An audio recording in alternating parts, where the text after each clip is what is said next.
I want to That's the believe it is prayer. I network. hope. I want to believe it's network. Yeah. Eh? I want to believe it's just network. Just network problem. Okay, Yes, okay. yes. So we are about to go live again. But we are live on X. X is okay. We have not have a break of transmission on X. Yes. On X, okay, okay.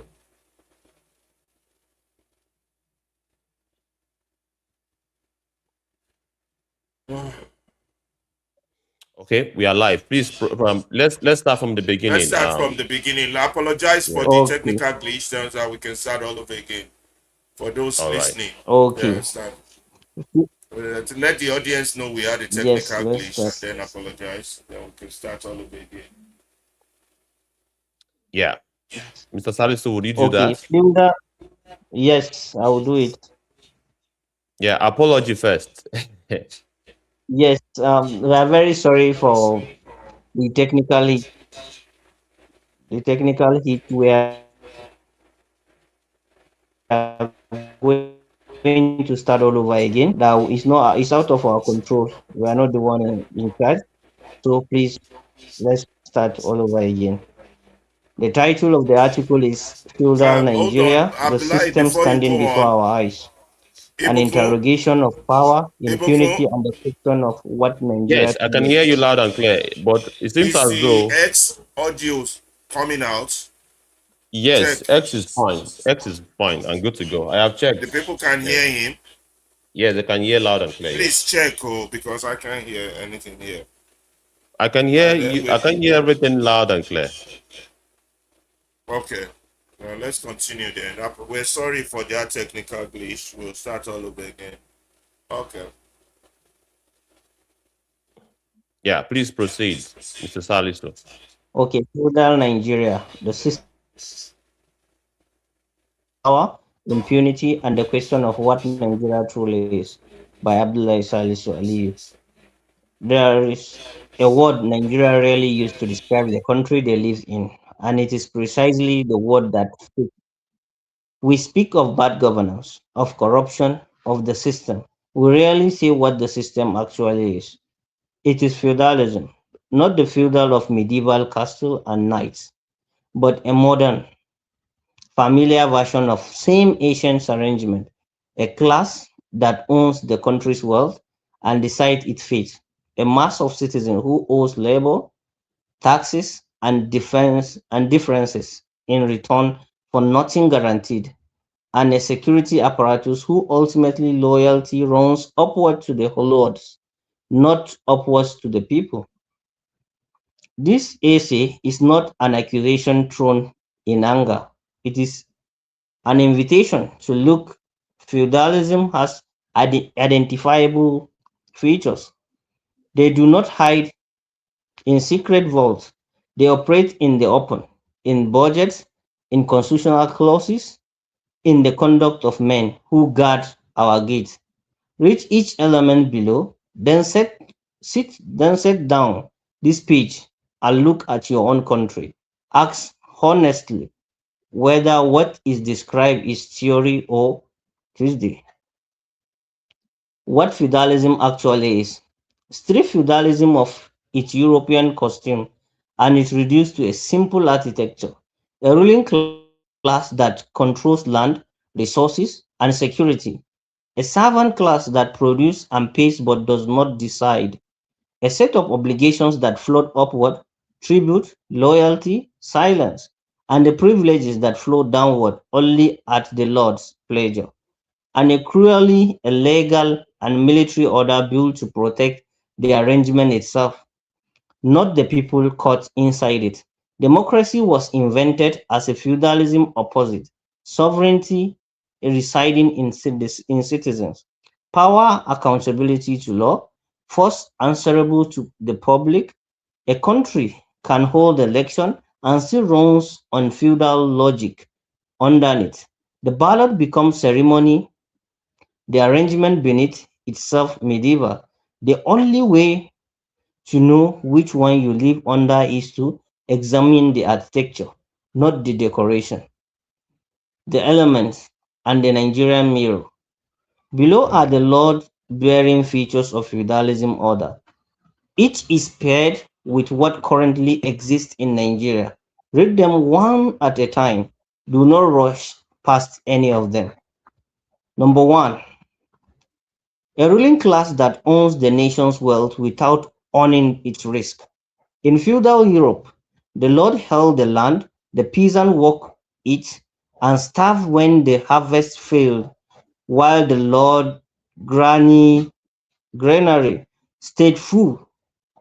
In Nigeria, a small political commercial elite effectively controls oil revenue, budget allocations, contract flow, and the instrument of monetary policy, while ordinary citizens absorb the shocks: fuel price shift, currency depreciation, inflation on food and transport, with no caution and no seats at the table where those decisions are made.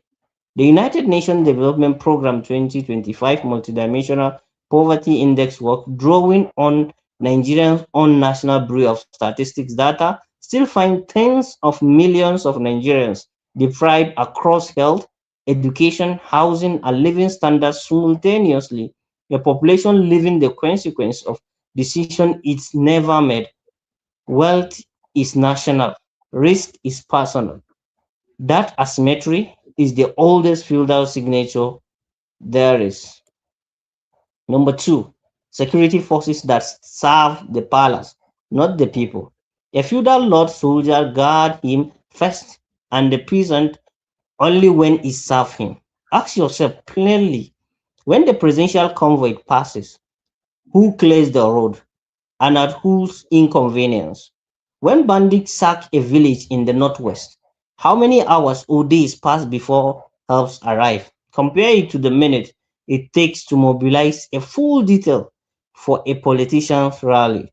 When citizens gathered peacefully in October 2020 to demand an end to police brutality, the response many of them met was force, not dialogue. A security architecture who fastest relax protect office holders and who slowest reflects protect villagers in not a neutral institution. It is a retainer force, and a retainer force are defining features of feudal order, not democratic one. Number three, legal immunity that manufactures impunity. Section 308 of the 1999 Constitution shields the sitting president, vice president, governor, and deputy governor from civil or criminal proceeding while in office. The clause was written to protect the stability of office. In practice, it becomes a 4 years or 8 years sanctuary in which allegations of financial inappropriate can accumulate untouched until the office holder has left, by which point evidence has cooled, witnesses have scattered, and the public attention has moved on. Transparency International 2025 Corruption Perception Index still score Nigeria 26 out of 100, ranking it 142 of 182 countries, a score that has essentially stagnated year on year despite repeated reforms pledges. Immunity in law, when combined with impunity in practice, is not an accident of drafting. It is the legal skeleton of a feudal exemption. The Lord answered to no court the peasant can invoke. Number four, extraction without corresponding service. Feudal tribute was payment for nothing tangible in return beyond permission to remain on the Lord. Nigeria pays tax, toll, levies, and inflated cost of electricity that rarely stay on. For security, they must with private guards, supplement with private guards. For road that they must navigate around, for water they must source themselves. For public schools and hospitals, so underfunded that anyone with means avoid them entirely. The state-owned statistician and international partners have long documented the deprivation in cooking energy, sanitation, healthcare access, and the housing that leave a majority of citizens underserved across several dimensions at once. Citizens are paying into a system that does not pay them back in kind. That is not taxation for public good. That is tribute. Number five, godfatherism and inherited power. Feudal succession ran through bloodlines and vassal obligations, not merit or popular consent. Nigerian versions run through godfathers, political dynasties, and a defection culture in which office holders switch parties en masse to align with whichever camp controlled patronage, not because of any change in ideology or policy conviction, but because of proximity to power is the only currency that matters.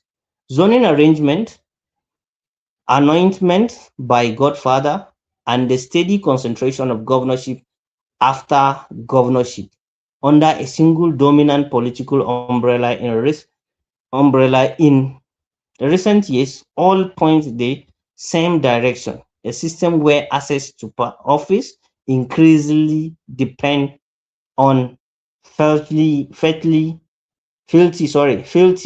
to a control to a patron, not a mandate earned from the public it will govern. Sorry. Number six, captured institution that cannot check the palace. A feudal court exists to enforce the Lord's will, not to judge him. Independent judiciary, an assertive legislature, and a free press are supposed to be democracy, check on executive power. When judicial appointment, financial autonomy of the courts, legislative oversight, and the economic survival of media house all remains substantially depend on the goodwill of the very executive they are meant to hold accountable. Sorry. The check becomes ornamental. An institution that to must act its subject for its own budget cannot discipline the subject. This is not unique to Nigeria, but Nigeria display it in a usually undistinguished form. Number seven, suppression of dissent as standard procedure. The feudal order tolerated no serious challenge to its arrangement. Dissent was treated as a treason against the neutral order, not as a citizen's right. When journalists, protesters, and civil society actors face arrest, intimidation, or violence of questioning the conduct of power, including the events surrounding the 2020 NSAS protest, whose unresolved question remain live wound in the national conscience.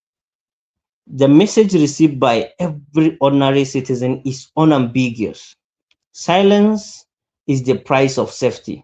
A state confidence in its own legitimacy invites scrutiny. A state that criminalizes scrutiny is confessing something about itself. Now look around you. Another heading. You have just read 7 features of a feudal order. Put this essay down for a moment, if you can, and ask honestly, how many of these did you recognize before you finish reading the heading? How many did you recognize from your own street, your own state, your own encounter with a police checkpoint, a hospital hospital queue, a court file that went nowhere, a governor who was never once answered a question under the oath while in office? This is not an academic exercise. It is a mirror. The purpose of naming a system is to make it visible, and a system that is visible can be challenged. A system left unnamed is simply called how things are, and citizens who accept how things are as a fixed law of nature have already surrendered the fight before it began. The question Nigerians must answer. Is Nigeria a democratic state or a feudal state wearing a democratic constitution as a costume? This is not a rhetoric flourish. It is the central question every citizen, every voter, every officer sworn to constitution, and every leader claiming to serve the public must sit with honesty. A democracy is measured not by how often elections are held, but by whether power is genuinely accountable between elections, whether wealth is earned or extracted, whether security protects citizens equally, whether the law binded the power as tightly as it blind the powerless, and whether the dissent is treated as a democratic right or a punishable offense. Judged against those tests and not against the ceremony of ballot alone, every Nigerian is entitled, obligated, even to form their own honest answer. The peaceful part, naming is not enough. Naming a feudal system is the first act of resistance. But naming alone changes nothing. Nigeria does not need chaos, bloodshed, or the destruction of the state to escape this arrangement. It need the sustained, disciplined exercise of citizens. History, including Nigerians' own, shows that peaceful pressure work when they organize and when it is organized and persistent. The following are not abstraction; they are tools already available to every citizen reading this. Reclaiming the ballot beyond election day. Voting is not the beginning of accountability, not the end of it. Citizens can organize ward level minority of budget, attend town hall meeting, demand constituency project reports, and use the Freedom of Information Act as a real underused legal instrument to compel disclosure of how public funds are spent. A feudal order survives on citizens who vote once every 4 years and disengage.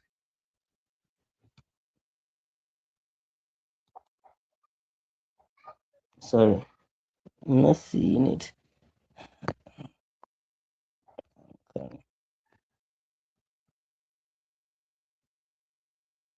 Oh, sorry, I'm not seeing it. And disengage.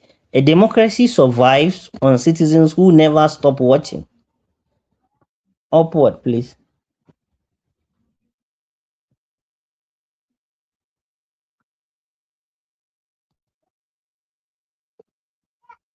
Who never stop watching.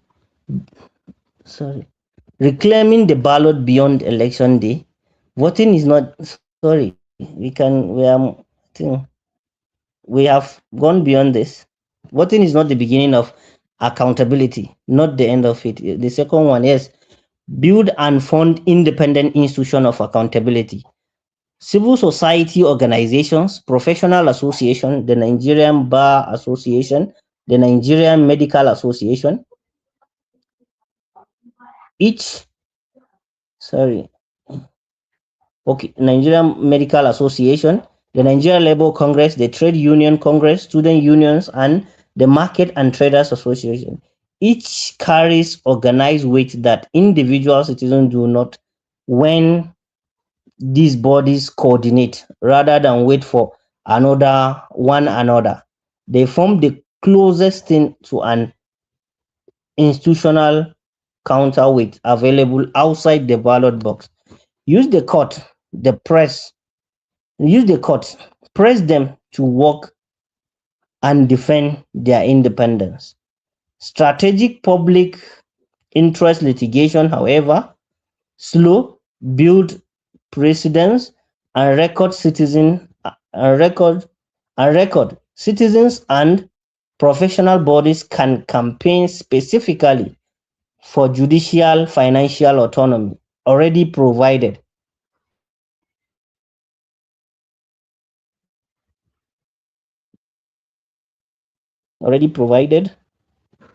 upward. Okay.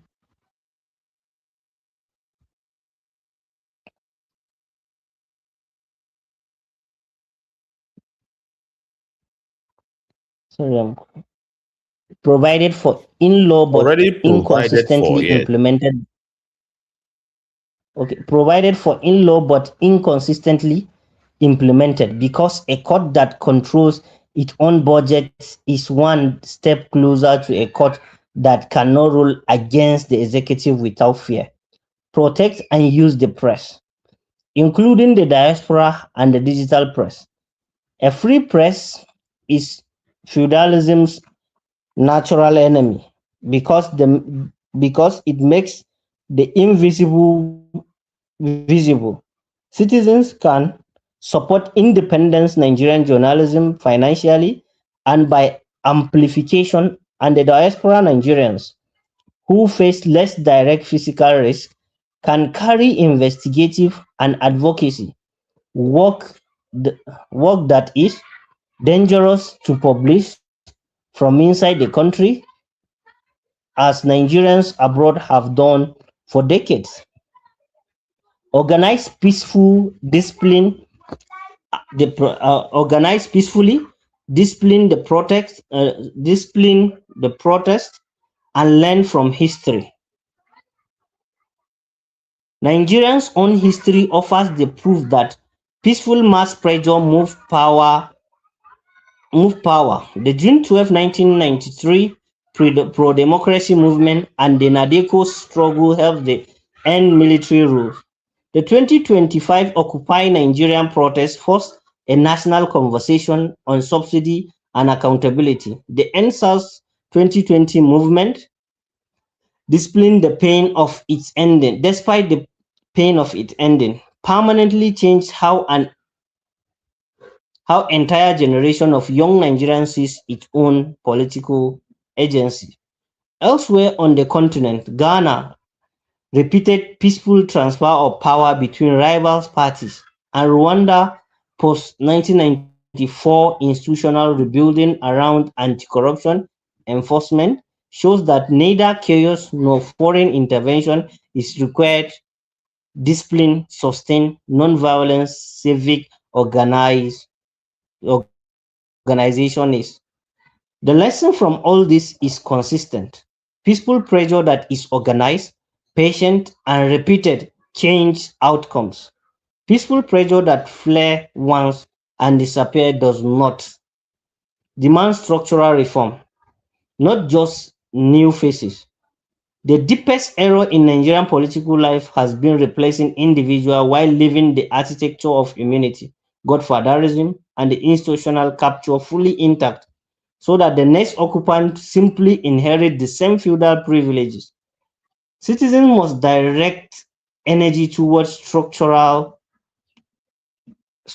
demands, review and narrow of executive immunity, genuine judicial and legislative financial independence, transparent and auditable public procurement, and constitutional limits on the concentration of political defection that has allowed out multi-party competition in recent years. The change.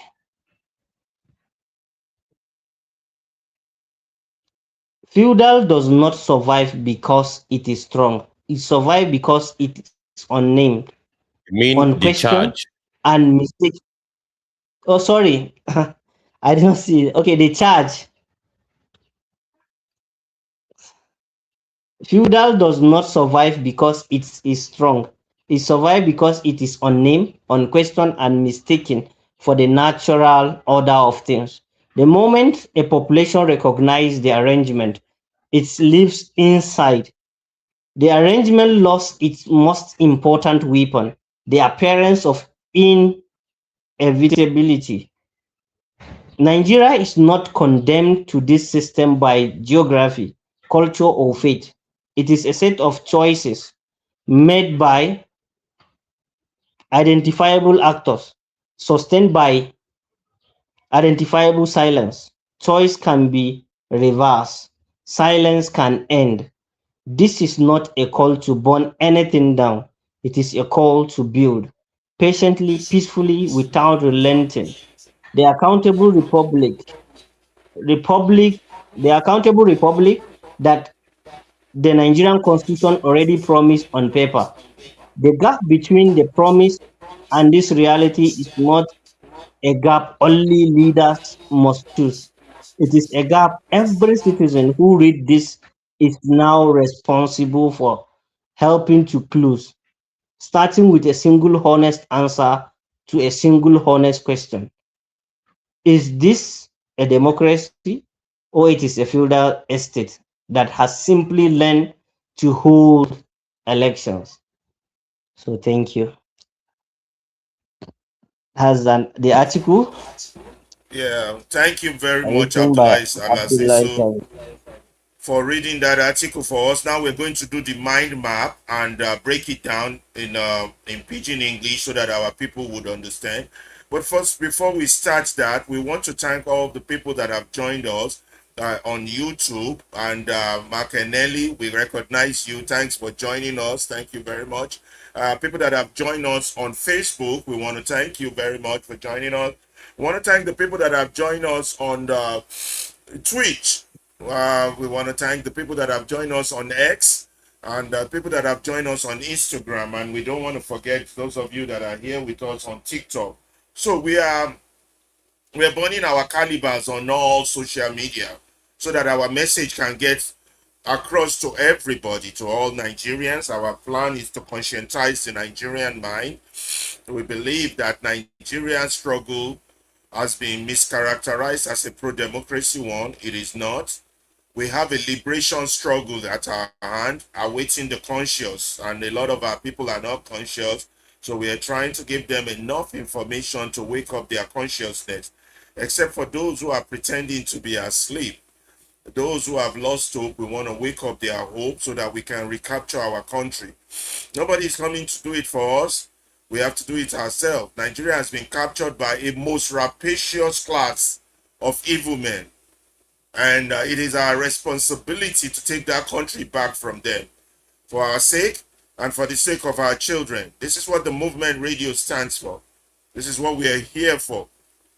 From the beginning of our history, we have continued to struggle with our true nature and our true mission and purpose. We're trying to help our people find our true mission and purpose. You see, we're moving towards freedom. We're changing narrative. We're empowering minds. This medium is for the liberation of the African mind and the Nigerian minds in particular.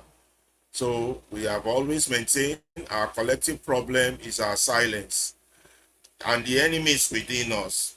And then the ruiners are able to operate freely because the enemies within us are protecting the ruiners. The movement radio made it a purpose to attack these enemies within us. We want to identify them, castigate them. There's a lot of us, a lot of educated people, elites, those who went to school, those that are acting as the night walker for the night king, Game of Thrones analogy. And we intend to break down these zombies, these living dead that are among us. And we have to do it. Nobody's going to do this for us. It has to be done. You know, Nigeria cannot continue like this. Mark We Kennedy have to is reclaim our saying that country. So thank you all for joining us from all Instagram, X. We have 2 pages on X. We have 1 on Instagram. We have 2 pages on YouTube, Alaba Ferreira and Movement Radio page. We have 1 on Twitch. We have 2 pages on Facebook, Movement Radio Facebook, and then Alaba Ferreira's Facebook. So we're running on all cylinders. We have about 9 stations, including TikTok, running right now to get our message to our people. And we thank you all for joining us. Now, if you want to join us for discussion, engagement, uh, this is a radio station. Like the old radio station don't get responses, but we do get responses. You can join us on X, the movement radio on X, to pick up a microphone. We don't do the picking up of the microphone on YouTube. We don't do it on Facebook. We don't do it on Instagram. We don't do it on Twitch, but we do it on X. We have 3 pages on X. One of the pages is dedicated for audio discussion. You can request the microphone and the microphone will be given to you. You can agree, you can disagree. You're not with us, and then we can have an engaging, interesting and engaging conversation regarding the state of our country. Um, so please go to X if you want to interact with us. But you can also interact with us in writing.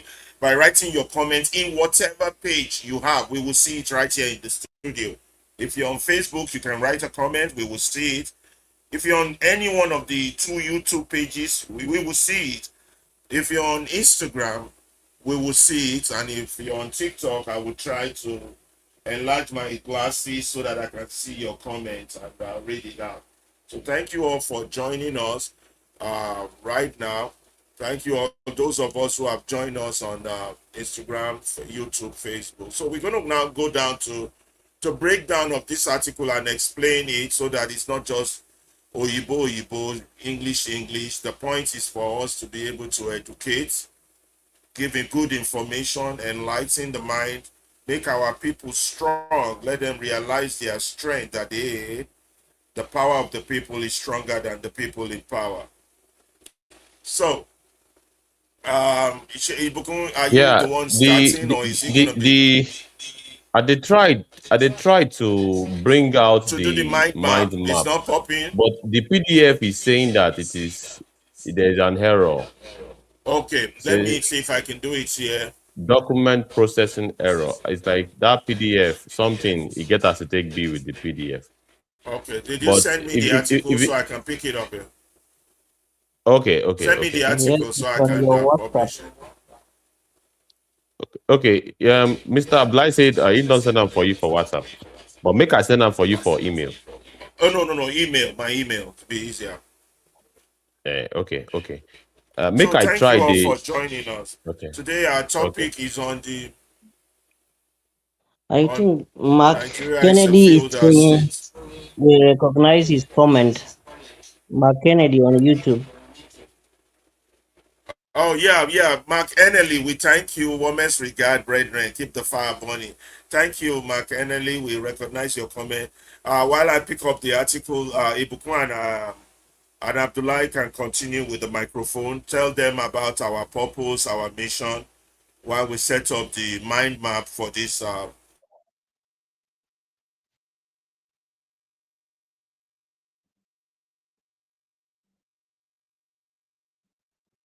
Okay. Okay. Thank you so very much for joining us. We are having some technical issue, but the this particular article it is very very important because it they highlight and they mirror waiting would they go through for our obodo Nigeria, the Ogasa system, Babasokpe system, we we done the run since all this while.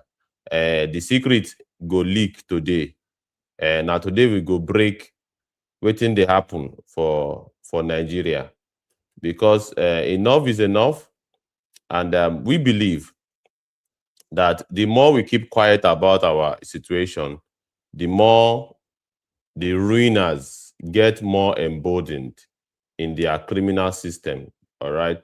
So we want to do well to um expose this situation so that our people go feel understand this very strongly. May we break them down to pieces.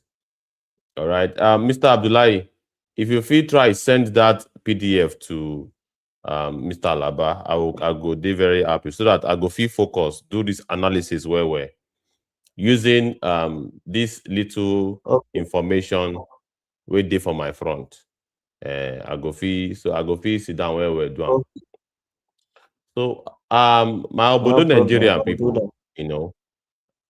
feudalism does not survive because it is strong. It survives because it is unnamed, unquestioned, and mistaken for the natural order of things. We dey always mistake this thing. As things be like this, some people still believe say na democracy will they run for Nigeria. When in actual fact, it is not democracy. Wetin we dey run for Nigeria na feudal system. um some can even call it fascist system. How we take know? How we take know be say na some of the signs wey we dey see na im make we know say the kind system wey we dey run for dis Nigeria e get as e take be. So the moment a population recognizes the arrangement it lives inside, the arrangement loses its most important weapon, the appearance of inevitability. That is, the more we be say you recognize, say, now the kind thing will they happen for your country be this. And at that time, now people will design the system, don't lose their strategy to keep you in darkness. And because many of our people think that all of this really happen, they normal.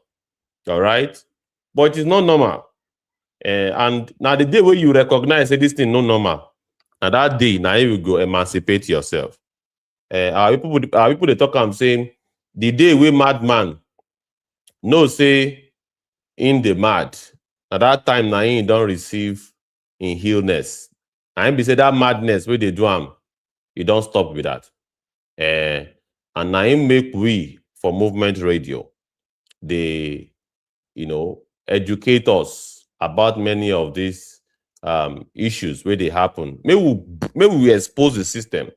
Nigeria is not condemned to a system by geography, culture, or faith. We not be like this because of our environment or our land. Nothing do us. Nothing do our culture. Nothing do us. Nobody say we are just destined to suffer. Because some people they talk say everything will of God. The will of God no talk say make we dey suffer. No, no, no, no, no. There are many people enjoying in this life. This life we will come. We no come to suffer now. We come to enjoy, to have a good time. The little time we will dey for this life, make we enjoy them. That is why we are here. All right.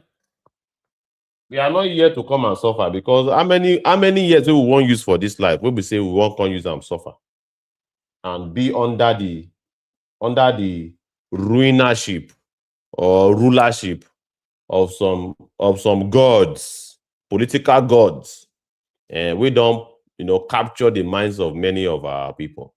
All right, it is a set of choices made by identifiable actors. You have to recognize the actors where they play a critical role for the condition we will meet ourselves. Very, very important.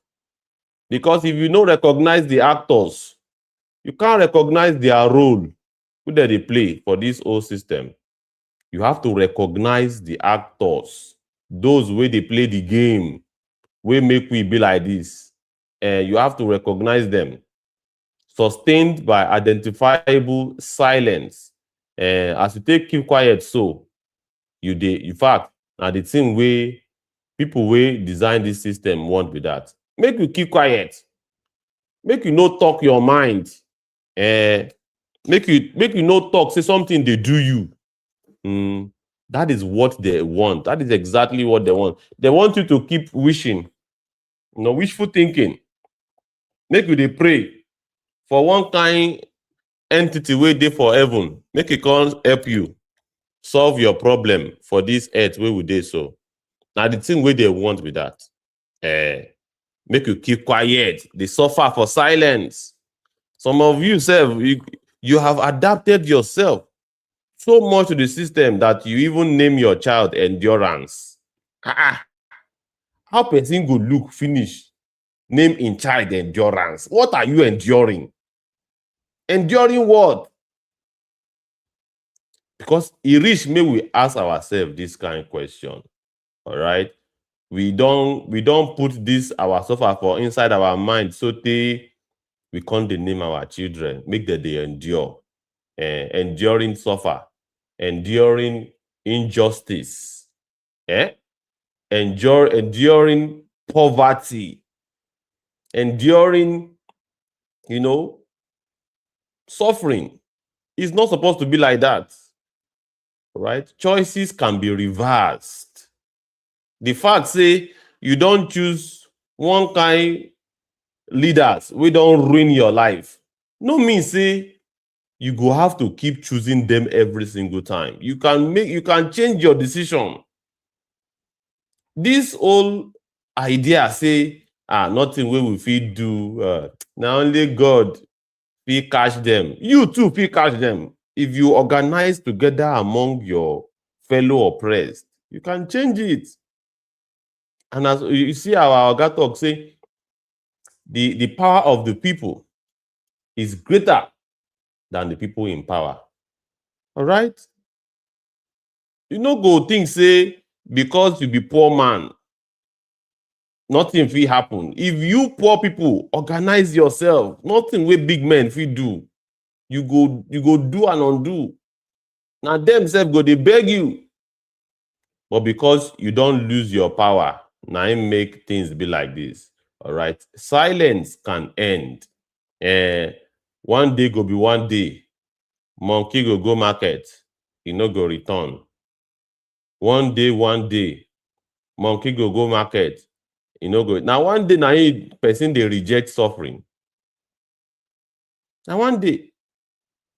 Na im you go stop your silence, your endurance of oppression. Na one day go be one day wey you go say enough is enough. This is not a call to burn down anything. Na im be say the reason why we dey host this kind of program for our platform, the Movement Radio platform, no be to encourage any form of violence. You understand me so? No be say we dey ask you to go destroy anything. Na to build patiently, peacefully, and without relenting. Make we dey do am make we no tire. The accountable republic that the Nigerian constitution already promises on paper. Wetin don dey our program before. Already, many of the programs and the systems wey dey for Nigeria, they are fantastic. But we get people, ruiners, wey dey ruin some of these programs, some of these initiatives, that they ruin them. Maybe you see how they ruined all over the world. Responsible governments have a way of settling and making sure entrepreneurs, small-scale entrepreneurs, they are comfortable. Nothing dey wrong with that. Say government say, okay, we are going to empower small-scale businesses with grants. All right? Grants wey be say government don calculate am, say the grant go dey enough for them to do wetin they wan do. People wey be say they love to make akara, for instance. Akara is one of our indigenous cuisines. The thing wey we dey chop, now we create am. Is our brainchild for Africa, for Nigeria. So the thing wey you dey call pizza. Now the invention of people wey dey for Italy. Now them bring up about that thing. We be say some of our big men, they leave Nigeria, go chop pizza for Italy, go chop pizza for Germany, go chop pizza for London. Akara can be a tourist attraction for Nigeria. People go say they won't come chop our Nigerian akara because if we do them well, if we package them well, if we fund them well, it go attract people. But you see how your politician mess that thing up because of underfunding and, of course, improper implementation. They don't implement them well. All right? Many people have used that business to send their children to school because it is a profitable business if you do it well, if you know exactly what you are doing. But how can you say you are empowering people to do akara business and the money that you are giving them is not even enough to buy one particular equipment of doing the business? It's not even enough to buy a gas cylinder, not to even mention of the fry pan where you go take cook the akara, or the oil, or the beans, pepper, table where you go put them on top, microwave where you go take microwave them if the akara don't cold. All of these things, you are so underfunding and improper implementation is responsible for our deal. Why I talk like this, be saying we have to recognize all of these details. How we take reach where we reach. Who are the ruiners? Who are those where they for inside darkness? They shoot arrow for inside lights. How we take be like this? All right. So we must indeed, some of the programs and initiative of the government it is okay to empower people. Nobody is going to say it is wrong to empower your citizen. All over the world, it is done. Not quite long, the Canadian government gave businesses across the country 40,000 Canadian dollars each as a loan to be paid back in like 3 years. And if you succeed in paying $30,000, they would leave the $10,000 for you, make you no worry. If you are committed, and if you don't be paid back within that framework, they go extend down for you again. They go extend down for you again so that you go fee pay, just for you to have leverage. So all over the world, government, they help their citizens. Can we say that about Nigeria?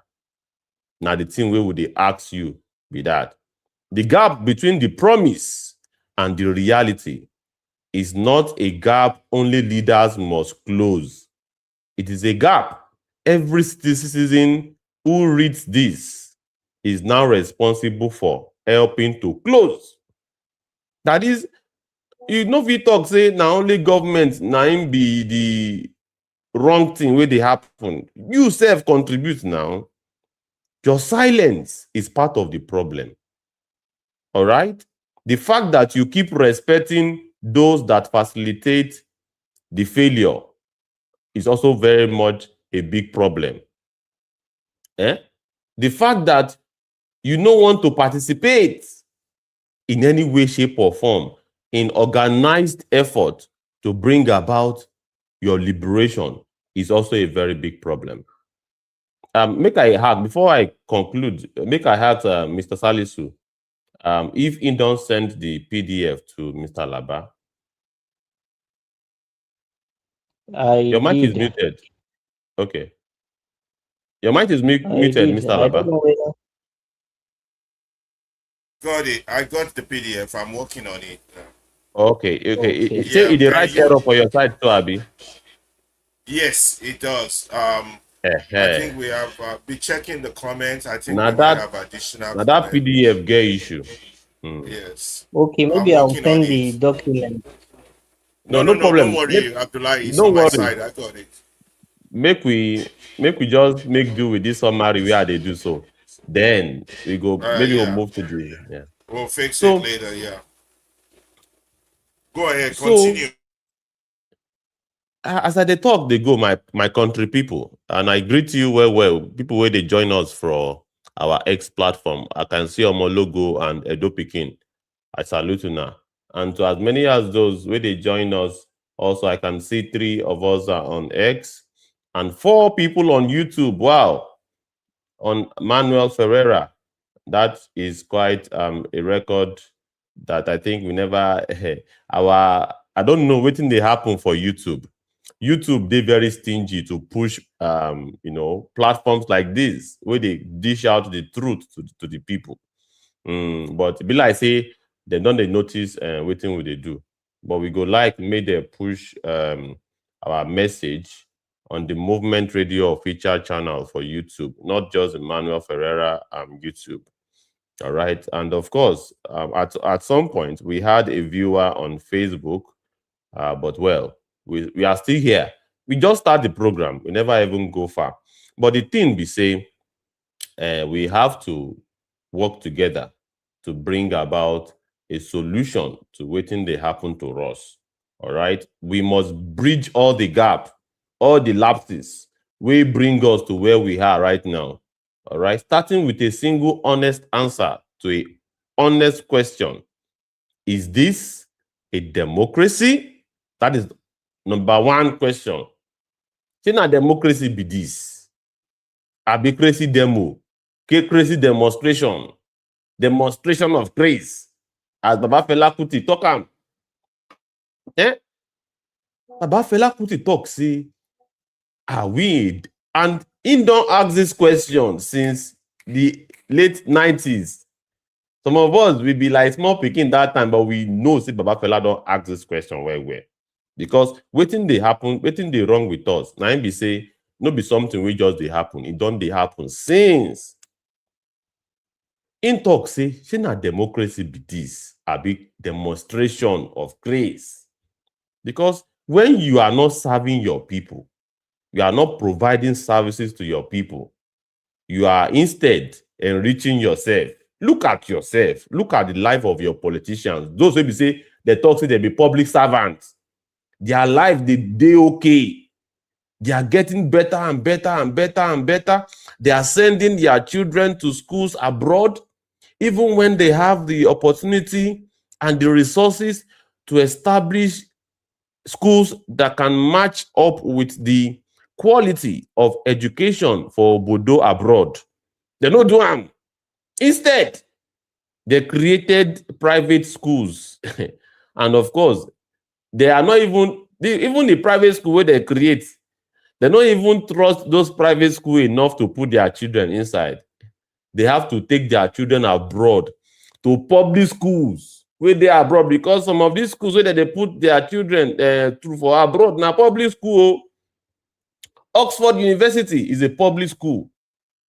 Stanford, Harvard, these are public schools.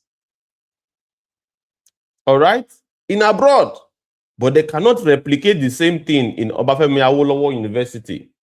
All right? They cannot replicate the same standard in University of Ibadan, University of Lagos, University of Maduguri, Zaria University, and many of these legacy universities, University of Nigeria, Nsukka. These universities has remained the same or even retrogressed. The quality of these schools have reduced. The quality of these schools have reduced. But while the quality of the schools are reducing, they are taking their children, even when they are leaders, their budget every year in, year out for education. And you look at them, they drive the best cars. They tell you they are doing their best. They are doing their best, but they drive the best cars. They live in the best houses. While your standard of living has deteriorated. Some of now we get 2 cars in the early 80s.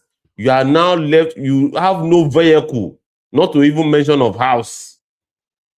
I watched as my father's 2 vehicles disappeared within the span of 10 years. As at the early 80s towards late 80s, my daddy had 2 vehicles. He was into transport business. Since the emergence of the structural adjustment program, that was how gradually he sold the first vehicle, then he sold the second vehicle, up until when he had stroke and then eventually passed. This is me telling you the reality of the Nigerian system as they affect everybody's life. But your politicians that have been irrelevant, some of them, like David Mark, they have been in politics since 80s. And they have been opportune to serve you throughout that period. They have little or nothing to offer, and they are still presenting themselves, and they still have political relevance. And some of you will be say you are a product of their failure. You still support them. You see, they call them His Excellency. you respect them. These are the issues that we want to solve. And don't forget the question, is this really a democracy? And it's a question to our audience, really. If you think, say, na democracy be this, pick up the mic and let's have that conversation. If you think na democracy be this, comment. You can drop your comments across all social media platforms where we dey. We dey Facebook, we dey YouTube, we dey Twitch, we dey X, and we dey for Instagram. Drop your comments if you think this is a democracy. And as I go towards the end of this particular article, the next question is it a feudal system that has simply learned to hold elections? This thing where would they call democracy? So, say, na democracy, na number 1 question be that. Or the kind system where we say, no be democracy, but it has learned to hold elections so that it go feed they deceive people saying na democracy it be. So now one it go be among these 2 questions. we would anticipate your reply to that question, either in the comment section or you enter our X audio platform. Make we for pick up the mic, make we talk. Um, Without further ado, make I pass the mic. Any comment, Mr. Abdullahi, before we return the mic back to Mr. Alaba? Yes, it's just that we have to. The question, I will just repeat it because the questions are very important. That's the questions we want our audience across all the social media platforms should be able to answer. Is what we are practicing in Nigeria really a democracy, or we are practicing a feudal system that just learn to hold election after every 4 years? So looking at the element we listed above, the 7 elements we listed, look at them and then justify them to Nigerian issues. Are we saying that is Nigeria a democracy, or it has all the characteristics of a feudal state? So we look forward to your answers across all the social media platforms. The YouTube, you comment, you drop your comment, or you come, more preferably, you come to the X audio space, pick up the mic. Let's either you agree or disagree with us. We are in a democrat. If we are in a democratic state, what can you pinpoint the elements of a democratic state in Nigeria? And if you said we are running on a feudal, can you give us some examples that you think, yes, what we just listed, the 7 items or the elements of a feudal state that you can identify or you have experienced, you as an individual in Nigeria? So these are just the two questions. You do well by coming to comment. So we hand over the mic back to our Movement Radio Chicago.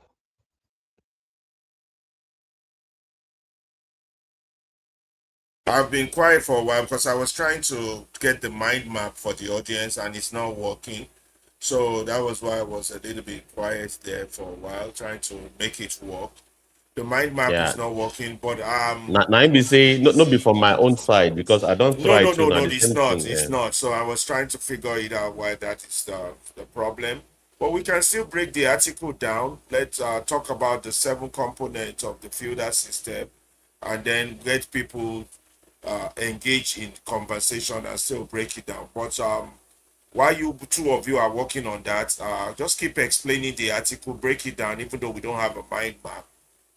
Both Salisu and if you guys can just break it down for the people in the language that is easier to understand, and then while keep working on that mind map thing, maybe I can get it resolved before our program ends today.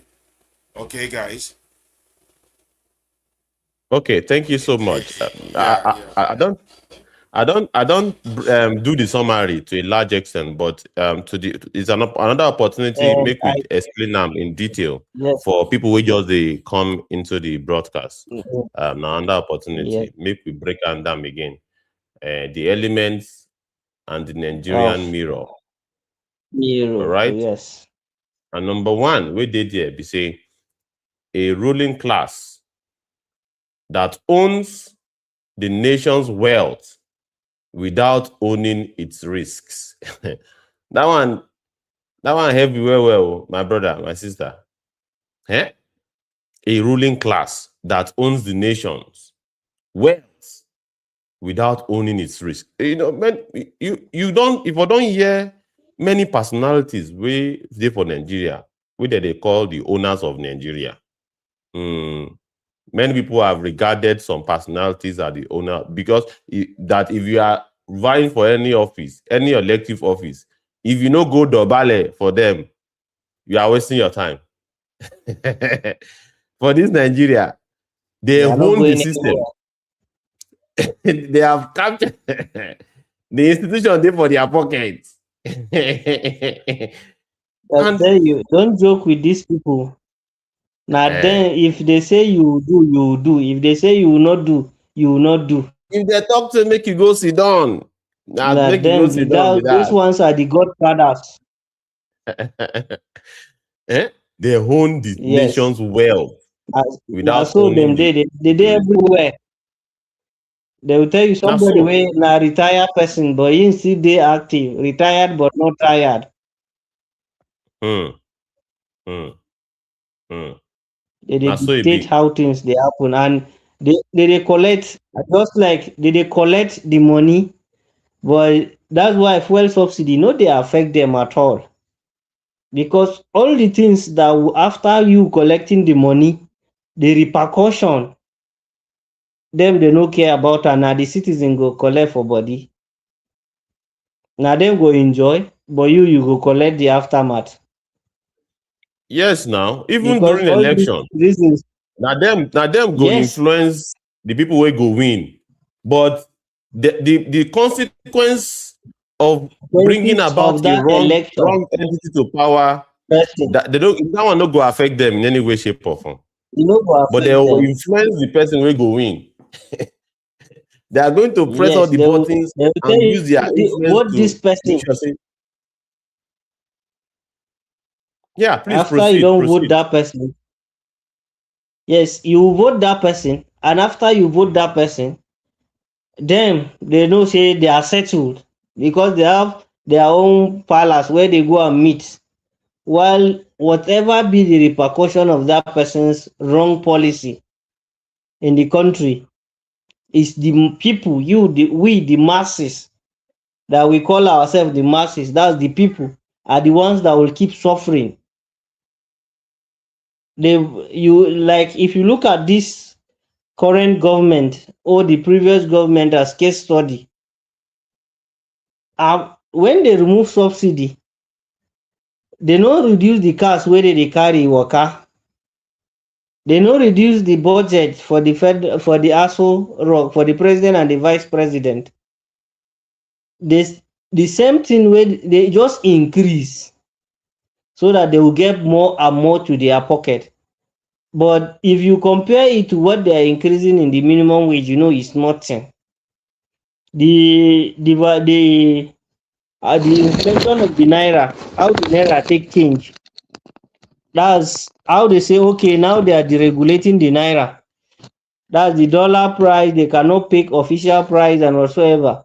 At the end of the day, who they collect for body? Now we Nigerians, all of us they collect. They will tell you, now they allow the market to determine its price. The fuel, the regulation, the currency, all these things. At the end of the day, now the people, them they will just enjoy the benefit. That's the control, the wealth where you get, the money where the country get, but the risk, that's the suffering, all the things, the repercussion, the thing where will come back to it.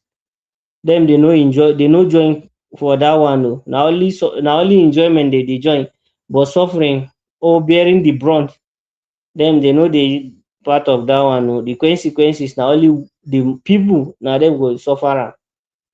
That's what this one is saying. If you look at it, we just try to compare it with the old feudal state. That's how e dey before in Europe, that's in white men country. How they get people where they hold office. The only thing they are doing, they enjoy the money, they no work, they no do anything. Their own na only enjoyment. The people just they suffer. And we mention examples of how the United Nations Development Program, how e take explain how people dey suffer. The people at the top, the government officials, the ruiners, because we cannot call them rulers again, the ruiners, how they are enjoying and how people are suffering in multidimensional poverty. They mention how people are suffering. They no get access to medical care, hospital money, medical bill, you no get, education, you no get, house to stay, roof on top your head, you no get. Then your living standard to feed 3 times a day is a lie, dey happen again. Many people dey suffer all these things together. That's why they say simultaneously. That's they come together, all of them at once. No be say one go come, we go disappear. No, all of them dey come. You no get access to healthcare, you no get education, you no get housing, your food, your living standard is very poor, and all of them are coming together. So how you go take, that's how what this first point is explaining. And at the end we say what? Wealth is national, risk is personal. So the wealth, the money where the country they own, now what is for the nation, and it's for the people on the at the top where they control the things. While risk is for personal, for individual. Everybody they collect your own for. They share them to us. That's the metric of the. This one is just telling you like the same thing. It's just like photocopy of the way it happened before for Europe. We can move to number 2 now.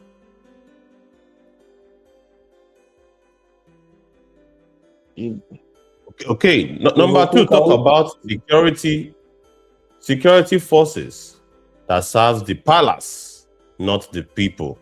But before we move to this number 2, the question we will go ask on for that number 1 be say, share you don't identify people.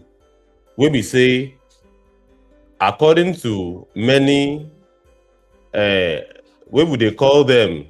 Olodo analysis, or all the Olodo commentators. They call them the owners of Nigeria. That there's no way you can become something in Nigeria without consulting, having a broad consultation The oracle with these personalities. The oracles of politics. Okay, yes. So they are the oracle. share on don't they identify them, and hope you are not going to listen to them going forward. All right, listen to the fact that there's no way you cannot make your decision as a people. All right, without you depending on the influence of some of these owners of Nigeria, those that have created billionaires that are in control of the nation's wealth. You go to Niger Delta, people are suffering, and there are corporations extracting billions of dollars every year. There are those that are facilitating that situation. All right, and you have to identify the Niger Delta Commission. What did you say? Not doing anything. We don't know what they are doing. I say a corporation like the Niger Delta Commission set to what rebuild and clean up the environment and compensate the people. But if we can remember under the past administration, when the current Senate president is in charge of that agency, we can still remember what happened. Okay. We know after all, you don't hear one name where Mr. Abdullahi where in call now, where they in charge of Niger Delta Commission. These are the people that you have to, mark them, and you have a choice to either keep listening to them to influence your decision, knowing fully well that if things fall apart, they are not going to feel any repercussion or consequence of that thing where they tell you make you help them do. They tell you say make you vote for this person. They tell you say make you endure. Are they also enduring with you? Anybody where they tell you say make you endure, and the person know they endure with you, be careful. You have to watch no that reason person. in the endurance. They look at that person they fat in a record they show in all in neck don't in the chop better food, and they tell you they even dey your area they dey for your street. Maybe say that they work for the oga patapata wey dey for up where they spoil the country. They go they tell you for street say it is normal for the government to increase electricity tariff. It is not the first time that even in the world, they are going to give you example of many places in the world where all this kind of thing they happen. But they're not going to tell you how much the average worker they earn for those countries. Maybe say they go pay that particular increase. Are you earning that same money? You will be say you be doctor for street. they collect up to 250,000 naira for salary. You want to compare you with the example of doctors where they for Australia, where they collect over $50,000 every single month. If you like, make they listen to people who be say that they give you advice. But when things fall apart, they are not going to feel the impact because they are close to the corridor of power, or they themselves they are part of the syndicate They will that tell owns you that Nigeria. a country cannot survive without paying tax. But where is the tax going? Uh-huh. Monkey they walk, babu they chop. So let's go to the next one. Oh. Security forces that serve the palace, not the people. In our sabi wetin this one mean now. This one don't really need too much explanation. You sabi people they hold the gun, they protect politicians. You sabi them now. You know people will say They are that they working, they are blow not there for sarin. you. Okay, We. okay.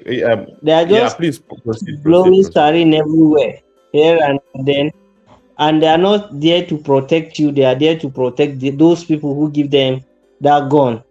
Because the gun they did not give them to protect you. They are using your money to buy the gun for them, but they are using them to protect them against you, so that you will not have access to them. Because if you look at just like the example we mentioned, if you dey waka for road, if you hear siren, you from far, you see them dropping with their guns, with their cane, they pursue you anyhow, make you clear road for them. But if problem don get you, even for your own area, thieves enter, you put call across, before they enter, the thieves don do wetin they will do, don comot.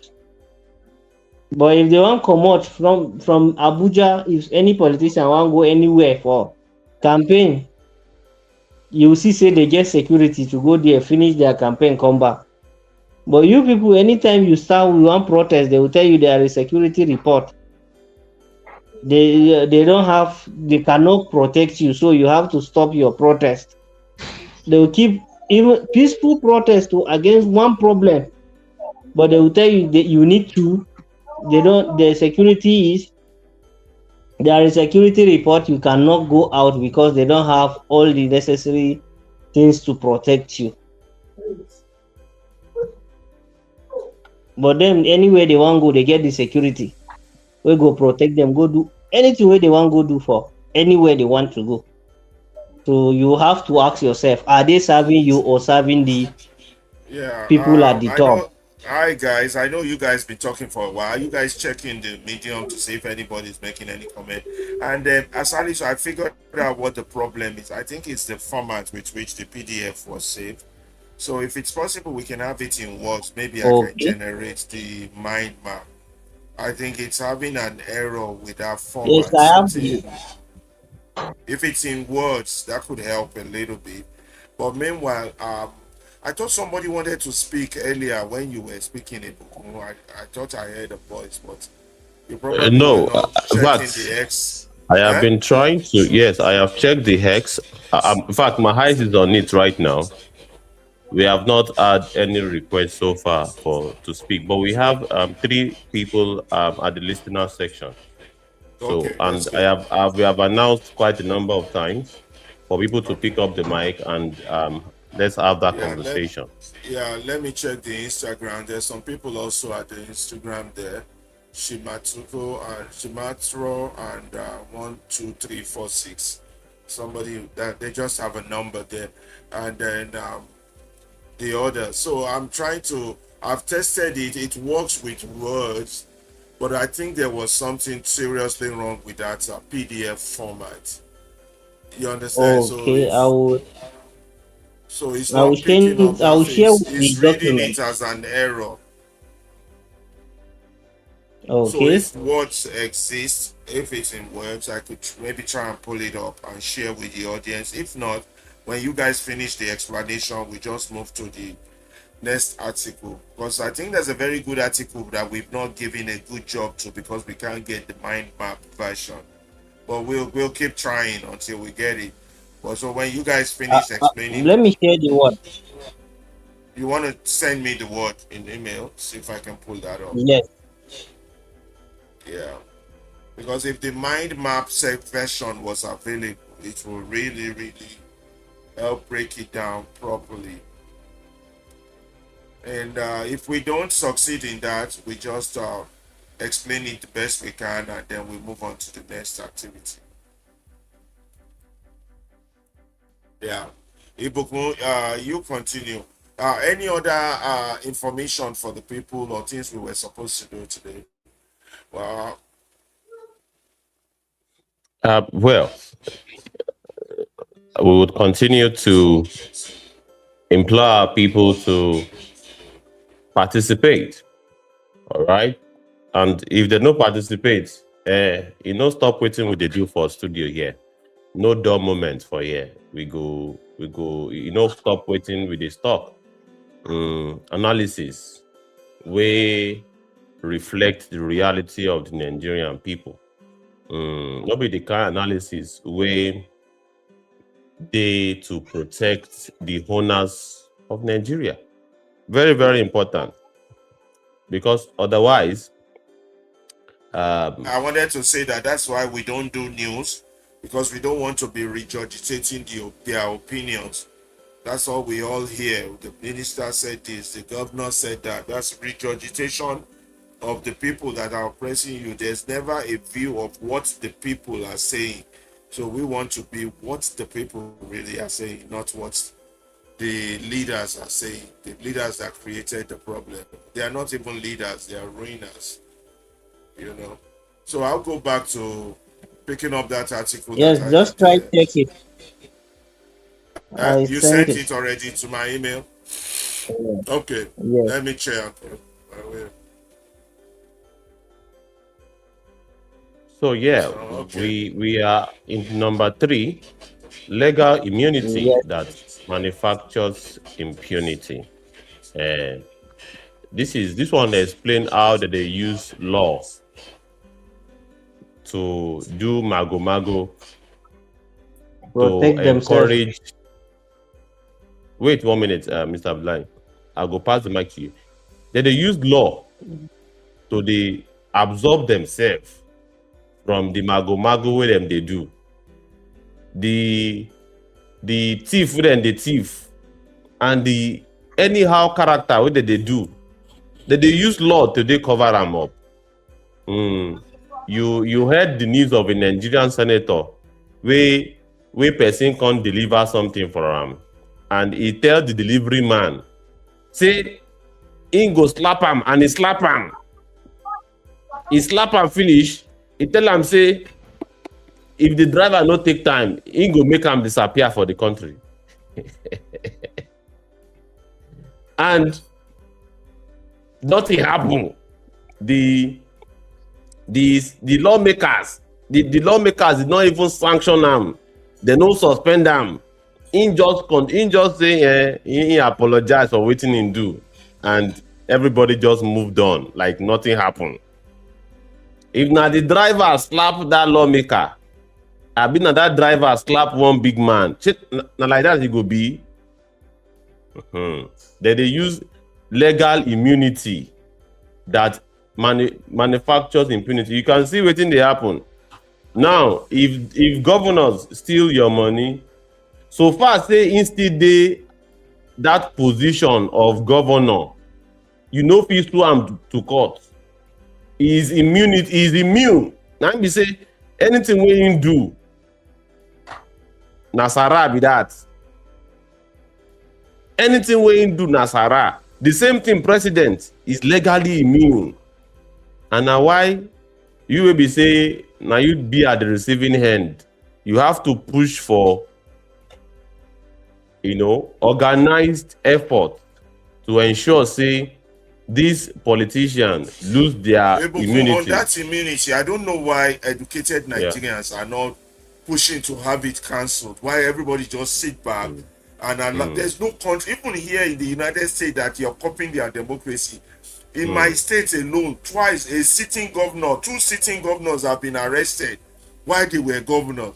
So where did we get this idea of putting into the constitution immunity for serving public employees. It looks like a cop out, and these people got away with it, and there are no civil society or lawyers or people that have common sense enough in the community to oppose this idea of giving them immunity while serving.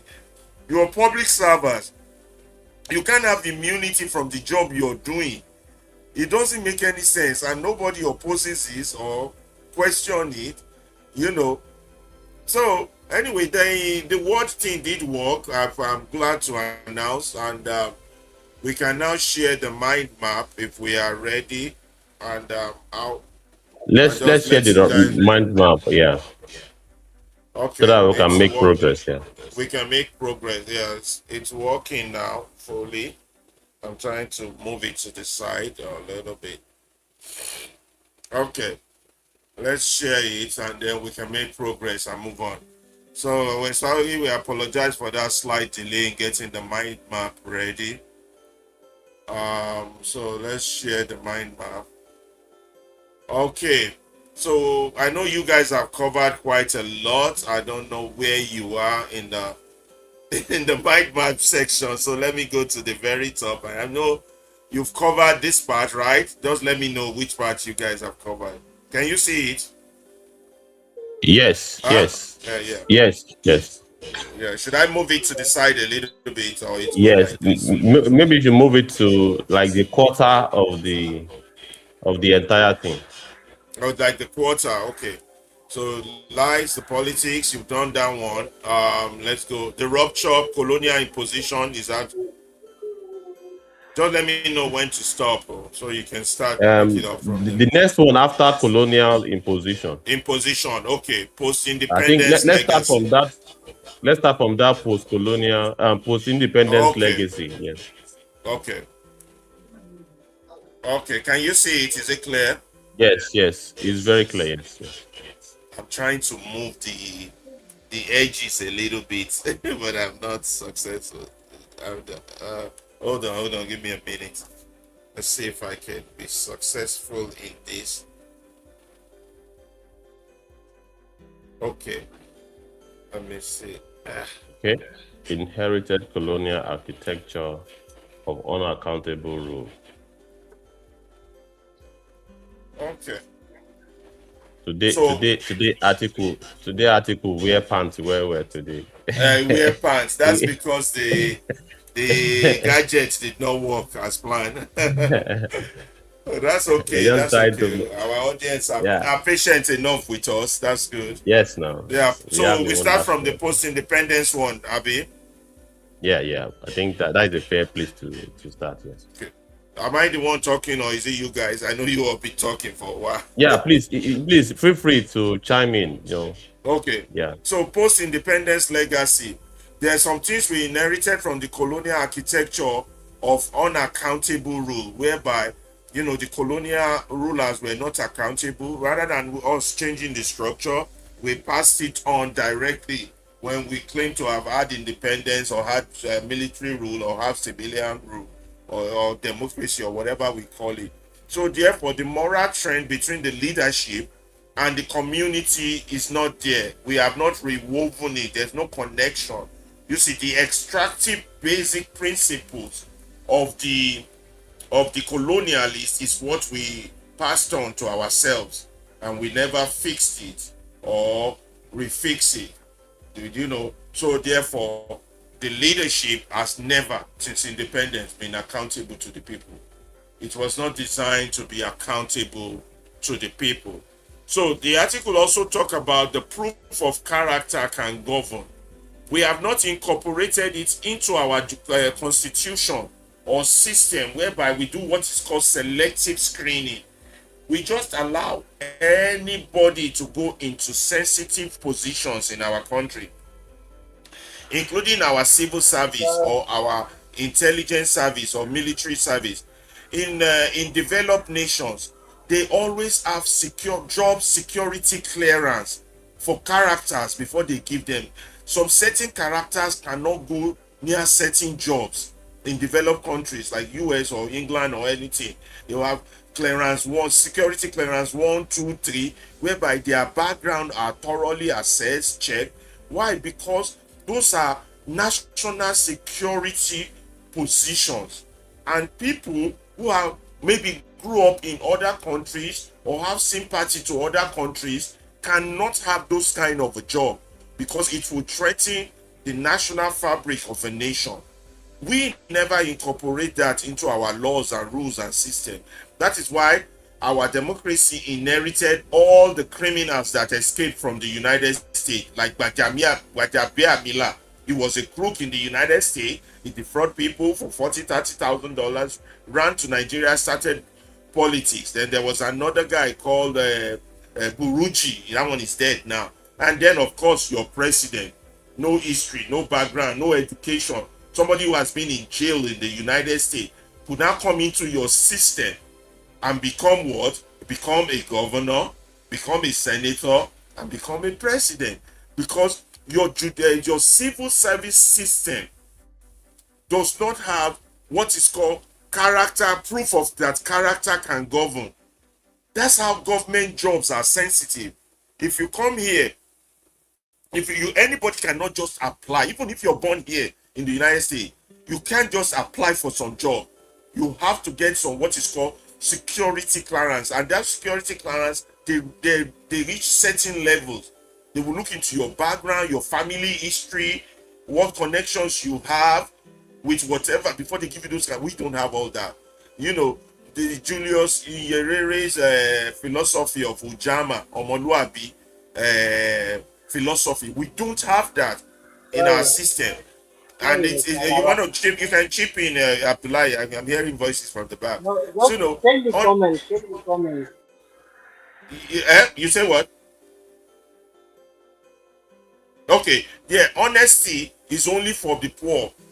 You know, we don't care. We just put anybody in leadership, in government position, in sensitive position, in critical position, in national security position.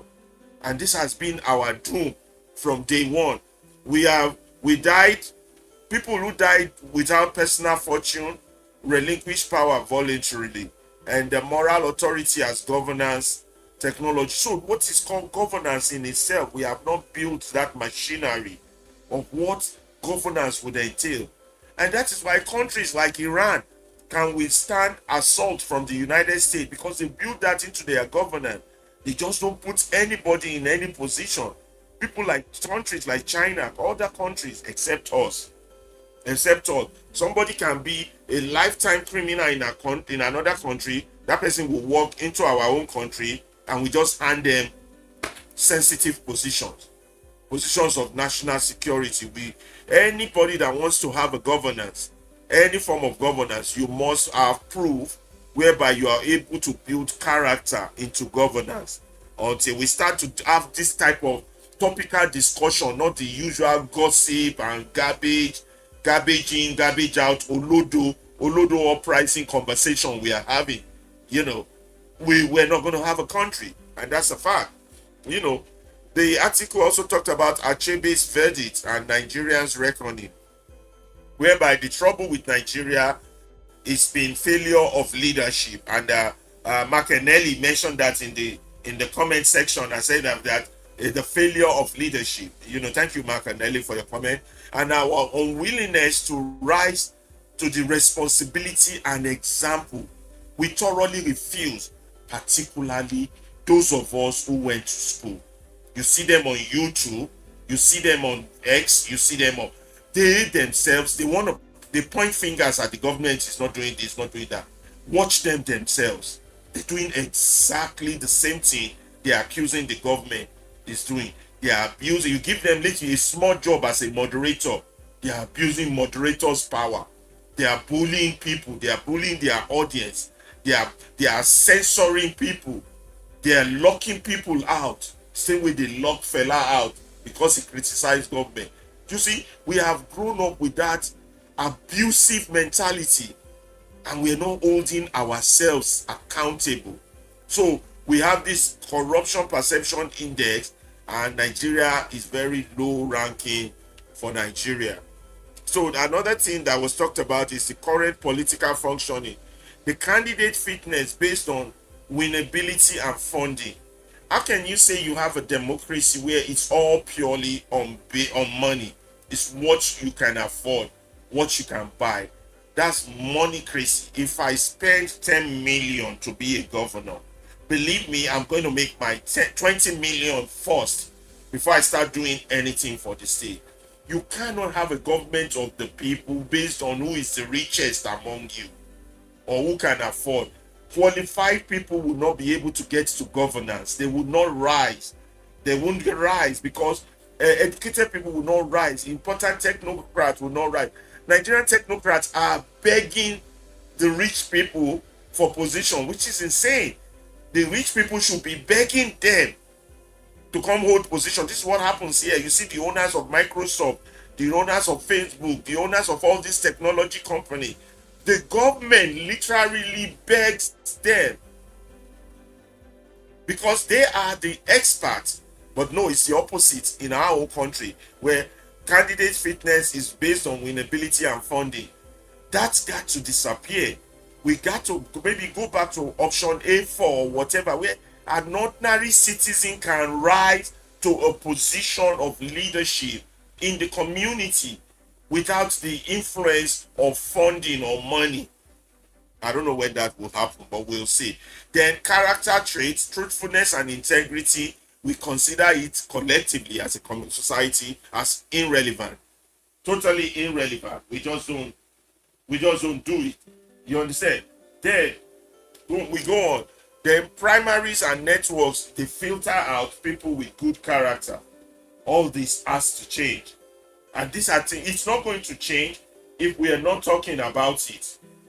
If your conversation on X, on YouTube, are not this thing, if all you do is gossip, beer parlor gossip, it will change through policy. If your election is now 6 months, tell me which of your YouTube pages, your X pages that is talking politics, is talking policies? None. All they are talking are personalities. Atiku this, Obi that, Tinubu that. They talk, how is your country going to change when the focus of things that change things is policy, and you're not even discussing policy? That I've just talked about, the policy of immunity. That policy got to go. You should be demanding from everybody running, what are you going to do about getting rid of the immunity clause? It should be on their agenda. If it's not, let them not talk to you. You want to see results, but we don't think like that. Our education has not trained us like that. We have people come onto X, YouTube, talking garbage, things that are not relevant to themselves or to the future of their children. Now, we have to start rebuilding this architecture. Structural reform is definitely necessary. There is need for constitutional and electoral framework amendment. That's what I was talking about. That's why this is not a democracy. That's what we should be talking about. That's what our conversation should be about. That's what our noise should be about. Not all the rubbish. Let me just go through X and just see all the kind of rubbish that they are discussing there. Topics that are not relevant. I'm looking at my X page now. Some group are talking about tribalism in Nigeria. Fast gain teaming space. 0 to 0 international followers. Is Osun the new melting point? Must husband consent before this? Let's unwind. Headquarters, happy birthday. NNPC, how poor are their any? Rubbish conversation. Conversation that's not going to take the country anywhere is what we talk about. So there's need. And who is going to do this constitutional and electoral framework? If you are not talking about it, if everybody's not talking about it, who's going to do it? If you're not pushing for it, if all you do is weekly news gossip, weekly like they do in all these shows on YouTube that call themselves political shows, to have your say or have your rubbish or whatever rubbish they say they do. If you're not talking about it, who's going to put it in? As a people, we don't talk about issue of integrity as a form, as an eligibility condition. We don't bring it up. How is your system going to have a structural reform? None of you is talking about that. independent asset declaration, and lifestyle audit. You have this level of problem in a country where corruption is beyond the word endemic, it's beyond the word pandemic. In fact, they need to create a new word to describe the level of problem you have. And you're not talking about issues of assets declaration. Those that are ruling you now have never declared their asset. They're busy donating 10 million, 20 million to this, to hospital, and you're cheering them on. You're not asking, where is the money from? What job have you done in the last 50 years to make such a money? What lottery did you win? And you want to have a good country. The type of conversation you have will show you what kind of country you can get. If you have beer parlor conversation, you're going to get a beer parlor country. That's a fact. You know, you're not talking about enforcing codes of conduct for professionals like journalists, like Shewa Akimbaloye and all these journalists, and these tripod journalists. I call them tripod journalists. There are so many of them on YouTube. I was a journalist before. Used to have one. Well, he has a code name, KJ. I will call them out. I don't care. I said, no, you're not a journalist. You're a tripod journalist. Tripod, those who set up the tripod for the camera. Because journalists ask tough questions. They ask power tough questions. They don't collect brown envelopes and sing power's praises. That's how a country moves forward. If this professional code of ethics of doctors, you have no oxygen in your hospital and you're not talking.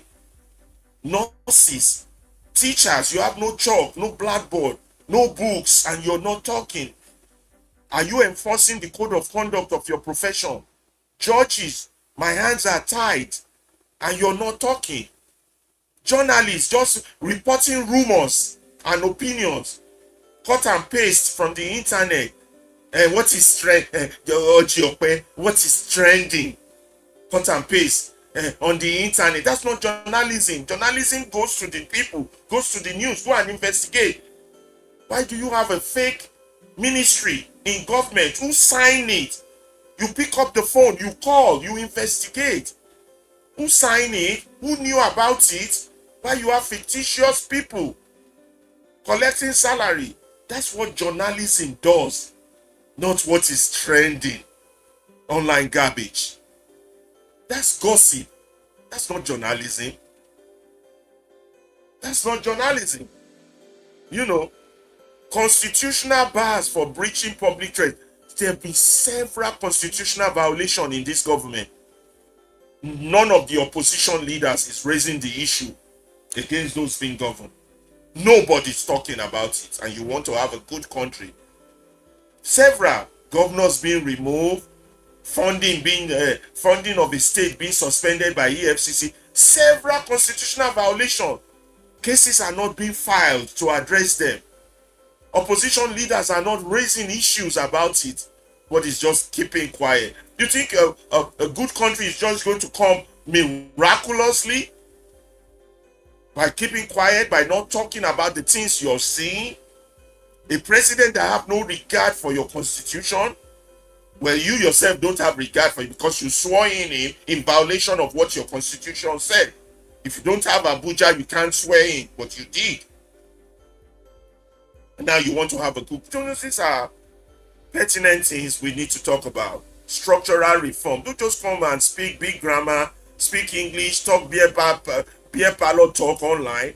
We need to start calling these people out. Even those of you come online and start having all this beer parlor talk. You know, it is the citizen burden to reclaim accountability. Nobody is going to do it for you. It's your job to hold yourself and those you claim that governs you accountable. You know, it is your job. It is the citizens, in case you don't see it, let's make it big so you can see. It's your citizens' burden to reclaim, and that means it's your burden. Ruini, it's on your head. Nobody's going to do it for you. If you don't hold things accountable, you will never have a good country. You know, all this voting along ethnic line got to stop.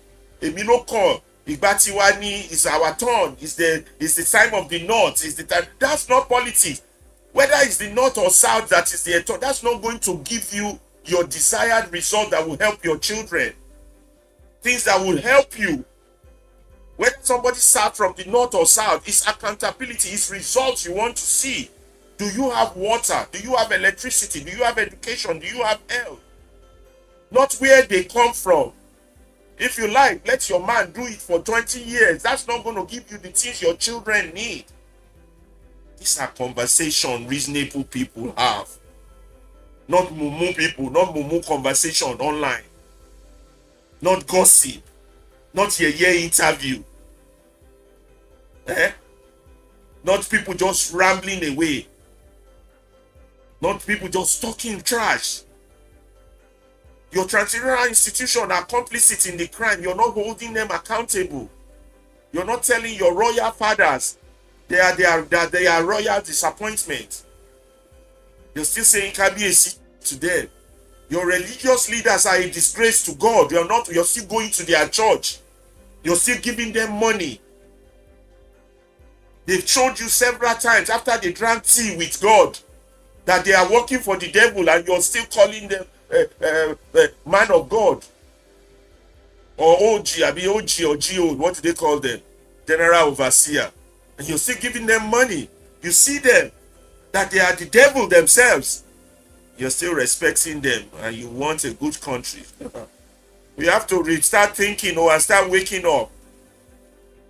We have to reclaim the role as guardians.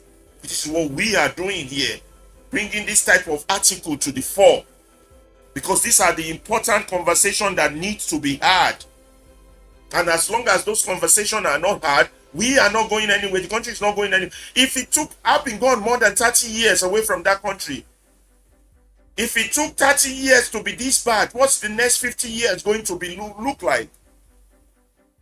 You know, your so-called civil society have collected a budget. They are busy carrying APC party flag rather than representing civil society, talking about civil rights, talking about justice, equity. Rather, they will go into this organization to sabotage them, sabotage labor union, sabotage student union, call themselves civil society. I have one guy, Esinwa Izegu. I'll mention names. I don't care anymore. Yeah, we are members of the civil society. It's busy. Say we the APC. So yeah, you representing APC in the civil society? Nigeria is gone. Nice country. People are mentally sick. It's a general asylum, and they don't know that they are sick. Your media. If I were you, if you love yourself, run away from anything your media tells you. If they tell you it's morning, you better believe it's night. You have no bigger enemy than your media, your religious organization, and your traditional institution, and your civil society. These are your enemies now, unless we clean them out. So you see all these things that are being listed, they're not pointing finger at Tinubu, they are pointing finger at you. Reclaim your historic role as guardians and have a specific moral threshold. Meaning that there's some things that are bad, they are bad, call it bad. Don't sugarcoat it, don't sweet talk it like they do on all this YouTube show. Those shows annoys me so much, I don't even know. All this X show. Don't sugarcoat evil. Don't try to make sense of insanity. Don't try to make sense of what is evil. Don't try to say you're being neutral. Morality has no neutrality. Values has no neutrality. How can you be neutral in the face of children being killed, mothers being cut open while they are pregnant? Who are you? What are you? Have you asked yourself? Rebuild the architecture of accountability. This is what this article is saying. And its conclusion, the thread can be rewoven. Morality loss due to severe link between character and power. That is our problem in that country. We lack character. Too many hypocrites. Call them out. You are a fucking hypocrite if you can't stand on the side of good. If you can't say what is wrong is wrong. If you can't call a thief, you're nothing. Don't sugarcoat it. Don't try and spin it. We are broken by history, and that can be rebuilt. But we shouldn't be looking back at history. We should be looking forward. What is next? Where are we going? And we must demand moral character. It is not negotiable as a qualification. How do you have somebody who has gone to jail in the United States come and rise to be your president? No primary school, no secondary school, no university, every document forged. And you're clapping hands for them. You're cheering on, you're holding on. That alone should be enough reason for you to resign from their party. If you have morals and you call yourself a Christian or a Muslim. If we don't do these things, we're not going anywhere. You don't just point finger at the top, point finger at yourself. Presidency to class monitor. You know, that is what the article by Salisu Ibrahim tells us. What was the, I've even forgot, what's the beginning of the article itself? Where did we lose our morality? The feudalist state. I think I was Ibukun, what do you think? Did I cover that? Although my pitching was still a disaster there. No. You indeed did. You did a fantastic job. We have a comment. We have a comment Okay. on YouTube. Not just one comment, several comments, I should say. Let me start from the beginning. Okay, let me start from here. By Mark Kennelly. All right, it says, until we have strong and independent institutions, people, that is citizens, are held accountable across board, upper, middle, and lower class. Nothing will change in motherland, law, and order. That is the first comment. Then the next comment says, Alaba, I concur. Information is key, brethren. Then the next comment says, in addition, leadership is key. Top-bottom approach. The next comment by the same commentator says, nope, what we have in motherland currently is not close to the American system of government.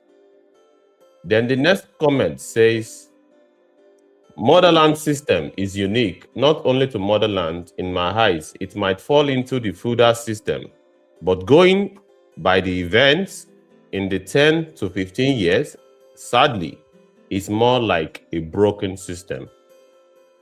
Then the next comment says, however, I believe we can bend the curve. The next comment, I just came back from motherland not too long ago. It seems really bad, shameful, right from the airport, the rot in right in your face. The next comment, hence why we need to keep talking, informing and educating. Does that might know better? Okay, those that might know better. That's what she intends to say. The next comment says, not to saying there is no little sparks here and there from some hardworking citizen. Okay. The next comment, the government is yet to provide or take care of its basic responsibility. The tax system is more like regressive rather than progressive tax. The next comment says, a lot of other countries, African countries, are far ahead of motherland Nigeria. Namibia, Ghana, Ethiopia, Cape Verde, etc. Unbelievable. And the last one says, motherland is currently bleeding out. I am sorry to say. I understand it might be challenging for citizens, even the upper class, to speak out due to scumbag government we have had in the past 15 years. In fact, That's the last comment. Yeah, McKennelly, you've really raised so many. I think McKennelly deserves an automatic link to the studio. What do you guys think? He needs to be here talking. His voice is what our people need to be hearing. So Mark, if you're hearing anywhere, let's have your email or phone. Yes, Mark and Nelly, you need to have you be in the studio with us. You know, you need to. The people need to hear you, your voice. All these things you've written. It's the truth. And we offer you that offer anytime you want to join us in the studio. Try and send us your either phone number or link. Then we'll be able to communicate more with you. How can he reach us? Okay, so Movement Radio email. I was thinking if he wants to reach us. Buku, I can't hear you. Your mic is off. Oh, so sorry about that. Yes. She can indeed reach out to us, Movement Radio. Let me confirm that, so that I will Is it be possible very to post it on the comment chat so that if a link one we can always get it, because he's okay. saying a lot of important things that the people should hear. If he can come here, say it to them so they hear it.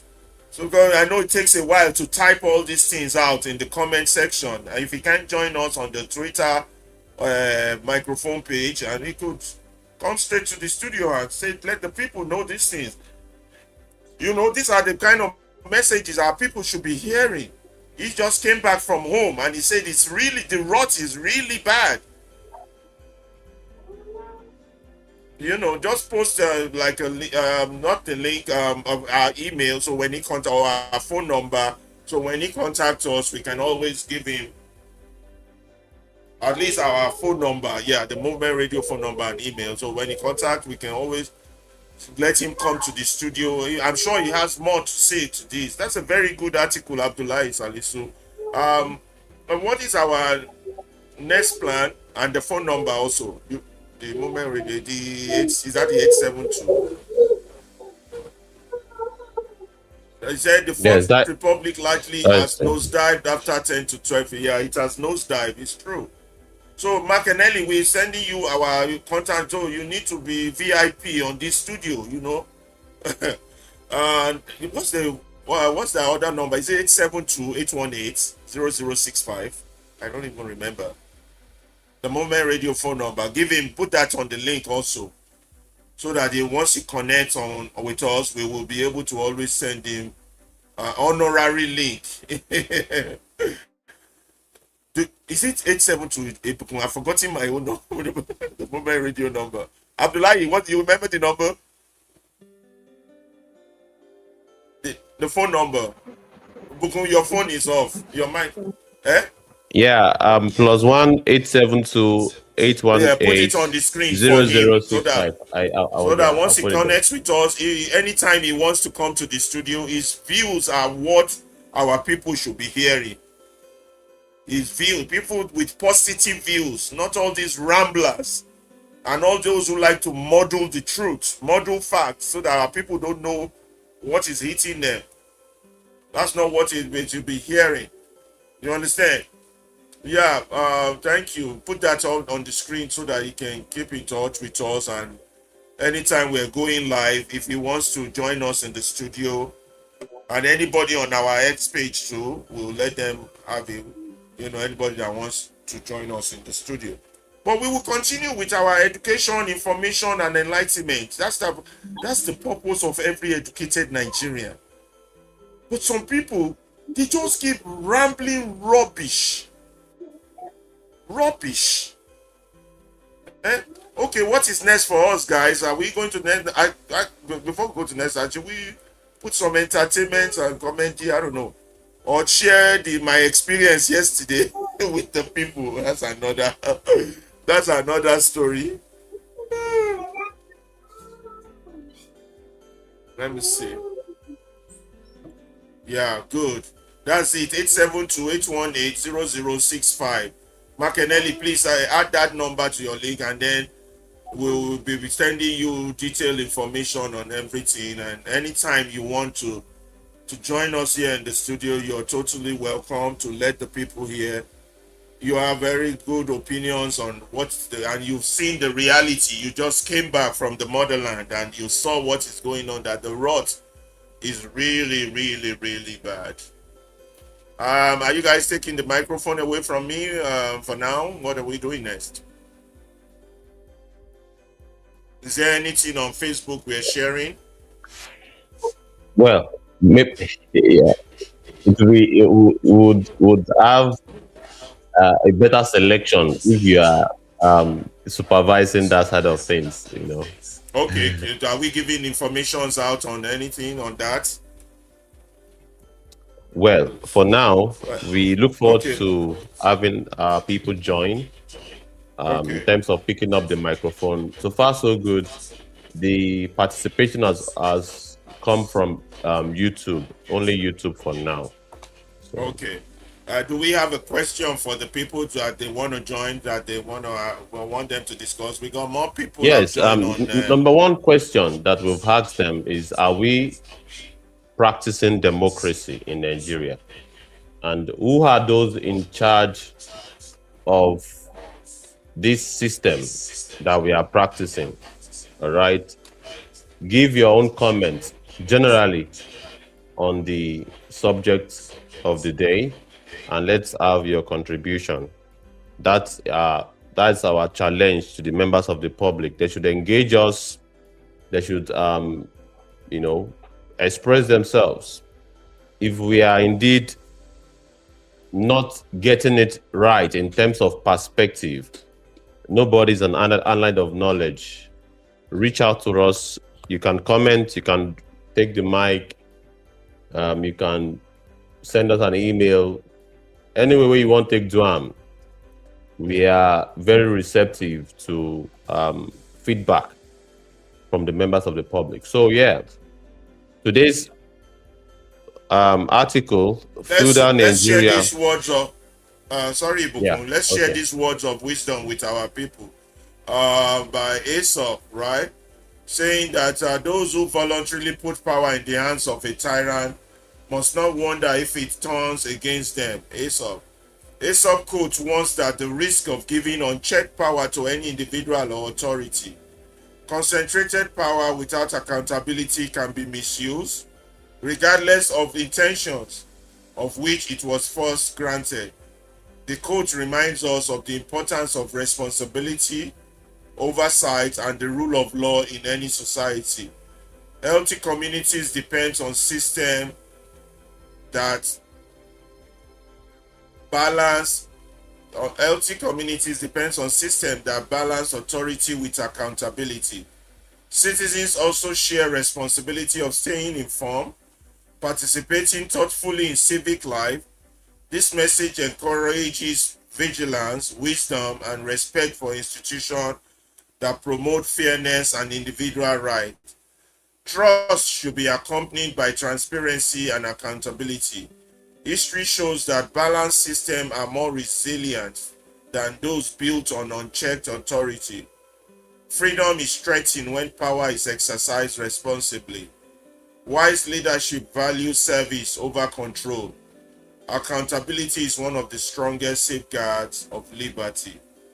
Leadership, freedom, responsibility. So we share all these positive things so people listening can become better. What they do today can be better tomorrow. What they did not do today, they can do tomorrow. That's the purpose and point of doing all these things. Yeah, so guys, back to your corner. What is next? What is next? Abdullahi Bidun, what are we doing next? Yes. We have done justice to that article, but we have a second article. But we Okay. want to hope that we're not going to have the same order that we passed through the other time. So Is it a let's see. PDF? If we can get it in words, would be easier. It looks like it's not picking up my PDF Yes. materials. So That I would was the suggest problem. that we do the homework of making it in words, sending it to you and or Okay. myself, so that we can indeed have a Share very that. smooth. Okay, before we go there, another word of wisdom from Big Mama. Big Mama said, "Some folks pray loud and live long life. Pay attention. Big Mama said, if peace leaves when they enter, that ain't your people. If peace leaves your house, when that person enter your house, you know that person is not your person, or no be your person. Baby Mama says, money comes and goes, character stays, broke or rich. That's a fact. Our people are not focused on character, just only focused on money. And that's why their money comes like the bar beach water. It comes and it goes. Everybody smiling with you ain't happy for you. Stop watering places nothing good grows. Respect costs nothing, but it reveals everything. You don't need revenge, baby. Life keeps perfect records. That's what I got on the And from Big this Mama. this thing where this mama talk now, it say stop watering places where nothing good grows. That is deep. Oh. That It's is a deep message now. to our people. Yes. Our people just believe say their loyalty to these established tyrants is going to Yeah. somehow yield to something that is good. That if they stay loyal to these politicians one way or the other, God go touch their mind so that they go come they do well. So they keep investing their energy. They stand in the sun and the rain, all right, to bring these tyrants to power. But they now begin to wonder why things are not working well. It's because you are watering places where plant is not growing. You are not getting dividends of your investment. So you should not be surprised because you are actually investing your energy in the wrong places. Mr. Salisu, I have something to say. Mr. Salisu, are you there? Okay, Abdullahi, I you've think been quiet. Are you frozen? Is the network it's like frozen on it's you? like network. Yes, network is frozen somewhere. Yes. It looks like his picture is frozen. Abdullahi, can you hear Yeah, us? it's network. Yeah. Yes, I can hear you now because my network is somehow very crazy. Yeah. I We saw the that you were talk not everything moving. is breaking on this side, so that's why I'm just listening. I'm not contributing. Okay. Yes. So we've been on for almost 2 hours, although 15 minutes out of that we had huge technical problem, but that's okay. Um, should we share what happened yesterday with these people, or should we just leave that? What I saw Yeah, with we can. those yeah people. Be, Eh? well, I think we should gist our audience. Yeah, Our audience, they need to know. maybe we should They use that need one to wrap up. to wrap up. Okay, so we'll do that other article maybe later on Tuesday, Rabbi. Yes, This one on article, Tuesday this one, yeah, would this be more article itself organized. is long. And since we're not having a lot of people asking for microphone today, let's just share that and then wrap it up for today. We want to thank Mark and Nelly a lot. Thank those on Instagram. The number keeps growing on Instagram. I cannot see all the names. There's quite a lot of people on TikTok also. I need to thank them. I see Sacha McKenna, Pockets, Segi Indiaya, Roba. There are quite a lot of names. I'm sorry guys, I can't call everybody, but I thank you. Aja, Ture, Ango, all those that joined. I thank you all for joining. Concrete, Aisha. I'm reading TikTok's names now. Um, Boy, check. There's quite a lot. I'm sorry, guys, if I didn't call your name. Apology. Binetta, user. There are too many. I don't think I can. I can finish calling all these names. So it's quite a lot. We apologize, Mrs. Akubene. We thank you for joining. Susan Wismont, uh, Nipe Mobo, time. Beautiful Queen. We thank you, Queen. Quite a lot. The names are too long on TikTok and on Instagram. I have Shimatuko 123462. I have Uchemona Bali. I have Asmond. I have Ajibade Adetoyin. I actually know that person. Ajibade, thank you for joining.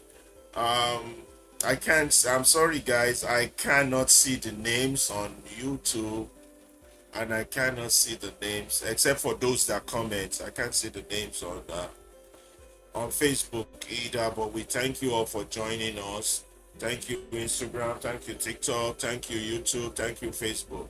We just want to share a few things with you regarding my about all these Nigerian talk shows online on network. This is actually a talk show I have myself have participated in before. But the Nigerian power team do them. You know where you disagree with them on opinion. All they do is the best thing, the first thing that comes to their head is to block you. They won't block you or lock you up in jail like they lock fella up. That's a Nigerian mentality. They are not smart enough to engage you in war of words, in verbal combat. They can't do that. They're not intelligent enough. So they think the only solution is to bully you, lock you up, throw your keys away, make sure you go to jail. And they call themselves have your say. How do you have your say when you are afraid of the truth? When you can't hear the truth? So every week they come there, they talk their garbage, they lament, they repeat the politicians' talking points, and anyone who opposes them becomes their enemy. This is how most of these Nigerian online X and YouTube pages operate. The same with this one. But luckily for them, yesterday they had a very intelligent lady come host for them as a guest. One Omoye Corner. Please, if you're listening, anytime you get a chance on YouTube, join Omoye's Corner. She's a very energetic, intelligent Nigerian who cares greatly for that country. So she happens to come host them yesterday. Oh my God, it was firecracker. Firstly, all the ramblers and and rattle talkers and lamentators. She first of all told them, look, I'm here for solution. If your conversation doesn't have anything to do with solution, if you're just here to ramble, she was very clear and explicit. Get the fuck out of the crane. Because this is what Nigerians that live abroad do, or educated Nigerians or Nigerians at home. The moment you give them a microphone, they see themselves as superstars, as big stars. Oh, they are in front of the camera. So they start to ramble and start saying all sorts of rubbish that don't make no sense, that a child growing up, a teenager cannot learn from. They start to defend insanity. They start to defend evil.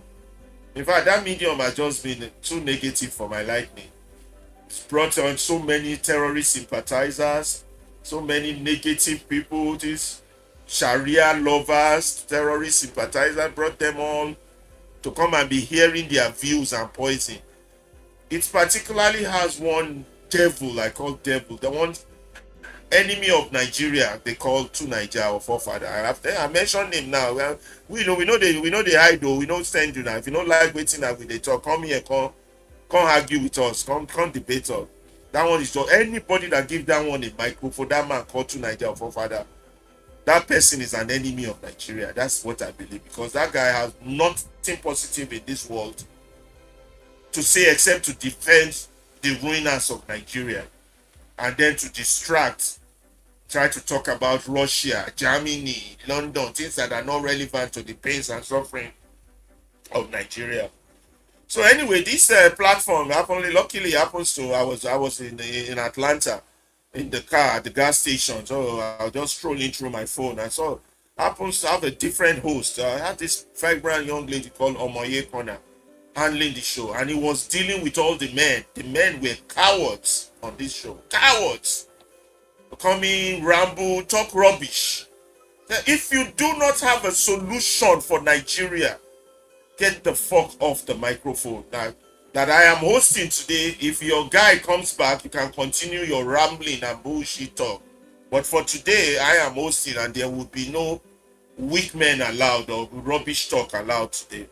So she took charge and took charge of these weak ass men. Not all of them. There are good people there. There are good people like Maska, Jakun, very few good people. Well, a lot of the others are just the regular Nigerians. So we were there. I just, of course, they have banned me. I used to be host for them too, long time ago. And then until I discovered that they're not about positivity, about enlightening the mind of Nigerians, and I let them know my mind, but their response was to block me anywhere. Well, the point that even my comment cannot show. That's okay. We have our own movement radio. Anything you dish, we can dish out. So I went on the medium yesterday. Of course, they blocked my regular account, so I went in with the movement radio account, and luckily Omoye saw me. If it were them, they would never let me come on. Omoye allowed me on, and I had this interaction. We're going to share that interaction with you. But the point we're bringing this up is that as Nigerians, particularly those of us who are abroad and who are educated, much has been given to us, so we owe that country much. We should be the light and the candle for that country, not the darkness, not spread more darkness for that country. And if that's a responsibility on us, whether we want to accept it or not, we cannot be modeling up issues for viewers and audience. We have to talk with clarity. We have to talk with purpose. We have to talk with mission. We have to talk with vision. But there's a lot of hypocrites among us. Men who should not be called men. Tripod journalists who just want to smile in front of camera and say they have a microphone and just utter rubbish that a young child cannot learn from and become a Martin Luther King, become a Malcolm X, become the future of the black race. They've been built with this slave mentality that they have to be subservient to power. Some of us don't agree with that. So we challenge them. But usually their solution is to block you, lock you up. And it was an interesting exchange. We're going to share some of that exchange with you so you hear them. And I thank Omoye very much for bringing me on. Please, anybody, if you want to hear positive things, change about Nigeria, go to Omoye's Corner, a very vibrant lady. She speaks the truth. She's not like some that are using the internet to spread ignorance. There's so many Nigerians using the internet. They're part of the problem. We call them the enemies within. They are the ones that is making it difficult for us to have a collective voice, for us to speak as one. And if we are able to speak as one, all the people that are ruining us, they will run away. They will run. But because of these night walkers that are protecting the night kings, these zombies, we cannot have a collective voice because they are always there to obstruct, to distract, to sedate you to your rights, to a vision, to something better that we stand for. So we went there yesterday to engage them. It was interesting. We will share some of that with you. If they don't like, well, that's their problem that we're sharing. But the fact is that it has to take It was a public meeting, isn't it? It was a public forum, yes. So there should not be a problem. You sharing it. Yes, it has to take a strong woman to take hold of the seat of the chair seat and put men that I consider weak. Not all of them. Mr. James is a good man. Maska is a very good man. Sometimes Jagun, good. They care. But the others, Dexter lost his track yesterday. I don't know what happened. To Nigeria, that one's just the devil. That one's just the enemy of the state, forefather. So they all come there. There was another one called Boom Boom Boom. That one is all about Islamic Sharia terrorism sympathizer. There's so many weird creatures that they give a microphone to that they don't shut them down. When I mean shut them down with argument, with valid facts and truth. So their medium has become a medium that spread ignorance. Beer parlor talk. Every week they come there, spend 7-8 hours on rambling rubbish, nothing that can benefit a young Nigerian child trying to look up to the future. I went there. When I saw it was a strong lady that was taking charge, to thank the lady. And this following exchange occurred. I'm going to share it with you all.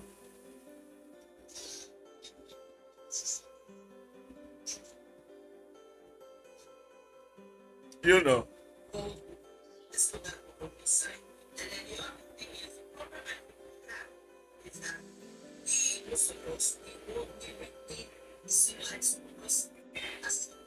You have to share the screen. I will. I want to start from the right spot.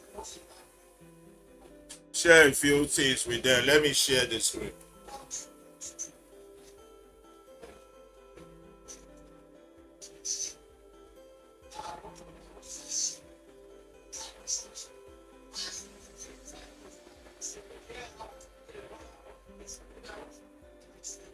Because the people could see the fruit of their labor there. But now, if you ask any young Nigerian now, then just go and do it. I had a young friend of mine. What is it? He has not entered secondary school. He said he wants to start doing forex. Yes, that's what he wants to do. The Nigerian president. Who do you recommend? Who do you suggest? Oh, I'm recommending you. Okay, thank you very much for the confidence in me. I really appreciate that. Yeah, and I can actually step in and do the work in Nigeria. Yes, if given the opportunity, absolutely.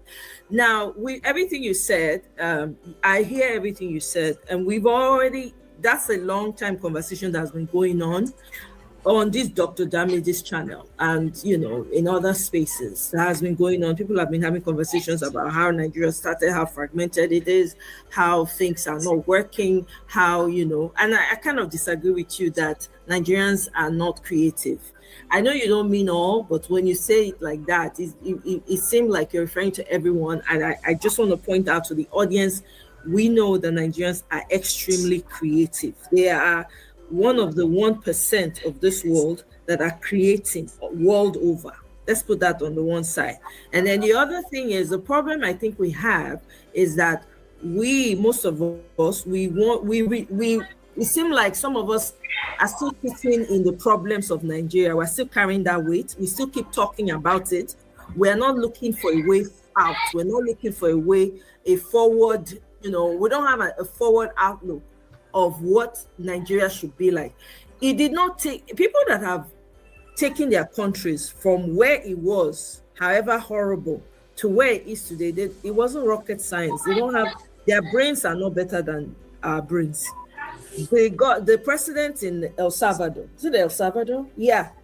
The man came in. El Salvador was known. You guys know what he was known for. I don't want to sound like I'm bashing El Salvador, but we all know the history of El Salvador. But it took one man to come in, a young man at that. That man is in his 30s, to turn everything around. The question that I have for each and every one of us is, what are you doing? I asked that question at the beginning, and I'm asking it again, because it's not up to any one of us. Everybody, we can all, Mr. Dexter, we can sit here and complain about all this the madam is hitting the right note. To the south, apportion blame to the north. We have sat in rooms where we had conversation. The south think the north is this. The north will say the north think the south is this. We can do this back and forth. It's not going to yield any solutions. What we should be focusing on now, which is what we're all preferring right here as we speak, is what are we going to do going forward? All the people that have been calling for revolution, let's just take the country apart, it's not going to work. I don't see any action from any one of them. It's all talk, no action. Now, there's an election coming up. We must do what we must do. Those of us that are in the diaspora that know better, that have exposed ourselves enough to understand how the human mind works and how you can live with people, how systems should be, we should take on those roles in our own small capacity, no matter how small it is. We all have things that we can all be doing. There's nothing as, my contribution is too small. No. If it is education you have, it is strategy you have, whatever solutions you have, you bring it to the table.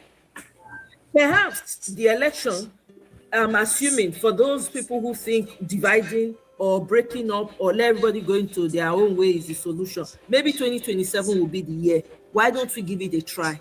Maybe that election will be the year that they'll say, they did this again. Okay, we're not going to agree. everybody to your regions, owe everybody. Maybe, but the only thing feasible that we're seeing right now is the election. And when you say that you think that, and I'm paraphrasing what you said here, I'm not quoting you verbatim, what it sounded like to me is that it's almost like they're just putting a band-aid on a major injury, right? Of Nigeria. That's not true. There are people, real people like you and I, from the diaspora on the ground doing heavy work. They're not coming here. They don't have the time to come here and be talking and bantering with us. They do not have it, but they are doing major work on the ground to see what they can do to make sure that 2027 counts. My question again to all of us is, what are we doing in our own silos?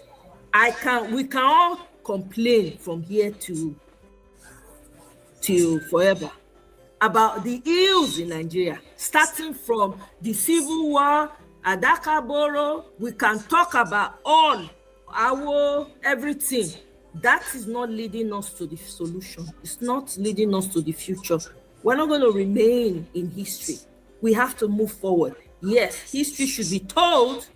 It should be part of school curriculum so that people will know their weaknesses and their strengths and see patterns they should not repeat. Yeah, but what we're doing right here is not talking about what happened. We're not talking about that. We're talking about election is 2027. Everybody who is interested in being involved, what are you doing? If you are not interested in being involved, no problem. Sit your ass out. Sit it out. Nobody's going to come and hold you. Nobody's coming to come and drag you. Nobody's going to do that. But what we're doing is bringing about solutions. Solutions we must get. We must get that solution. We must get a working country. But what we're not going to do is continue to dig up history. We no carry us go anywhere. We know the history. But what is the solution for the future? If they teach history now, you go say from this history, going forward, these are the things we should not do to each other again, so that we can have a thriving world society. The North should not be seen as this order. The South should not be seen as order in the North. The Northern candidates should not be seen as because they are North. The Southern candidates should not be seen like because they are South. That's what we should be talking about, based on our history, based on the wrongs that have been done. This is my stance. This is what we're talking about, Mr. Dexter. So if you're not participating in the elections and you do not believe in the country, or you don't believe it's going to work, maybe this is not the conversation for you. You get what I'm saying? Because we have had these conversations times without number. We cannot keep living in the past. We got to move forward. Sorry, Osi, I have a question for you. Very direct question. Let me ask a question. You say we know the history. What have we done with it? I should be asking you. I should ask you that question. No. You should provide. No. You should give me a response. No. I'm glad you asked. You should give me. You know the history. You came here. We were talking strategy here. We're talking about elections. What we need to do. This is the opportunity we have. You came up and you're bringing up history. I'm asking you. You are the one who needs to answer the question. What solutions have you preferred? Because you still have it fresh in your mind and you want to talk about it. So you give me the solution. So, let me say this. So I think Daily Momodu went on Nevon podcast done by Rufai Seni. Okay. And he said that one of the problems they had in the election, so if you actually follow the 2023 election, there's something Asi Godalo was talking about before the election. Was talking about that they will have to go around Nigeria and meet the owners of Nigeria to say, take your hands off this country, let the country work. Okay? Take your hands off the country, let the country be run, let the people own their country. And then that was Asi Godalo pre-election. Post-election, 2026, you can go and check on Nevon podcast. And then Momodu was saying something that the owners of Nigeria, when it was time to choose that election whole thing, okay, the owners of Nigeria had different candidates. And it is the candidate, the majority of them wanted that won the election, not because he won the election by the people's vote, but because that person was more like, okay, more of the owners put their hand on that person and say, yeah, this is the person we'll go with. Until we get Nigeria out of these people's hands, okay? All these things we are saying, and that's what I'm saying, we must, so when people talk about revolution, Jackson, before you get on that, we have a new person. Okay, but let me quickly say this. Let me quickly say this to you, right? If you still feel like there are owners to Nigeria, and you are not one of those owners, I don't know what to tell you. I can't even thank you, Omoye. Thank you. If you think that there are people sitting in a corner that own Nigeria and you are not an owner, I don't have any conversation to have with you. So wait, 1 second. No, you are ranting. Dexter, allow me 1 second. I need to talk, Mr. Dexter, since you brought it up, because these are the kinds of conversations that really grinds my nerves. Let me tell you something, Mr. Dexter. You have just removed yourself as part of the ownership of Nigeria. So my question to you is, why are you on the panel? Now, this panel conversation is not for those who think that they're not part of Nigeria, who feel like there's some people somewhere who own Nigeria, and you don't think you own Nigeria. So because you don't feel like you own Nigeria, you have an outside attitude with Nigeria. You feel like you're a visitor, like, oh, they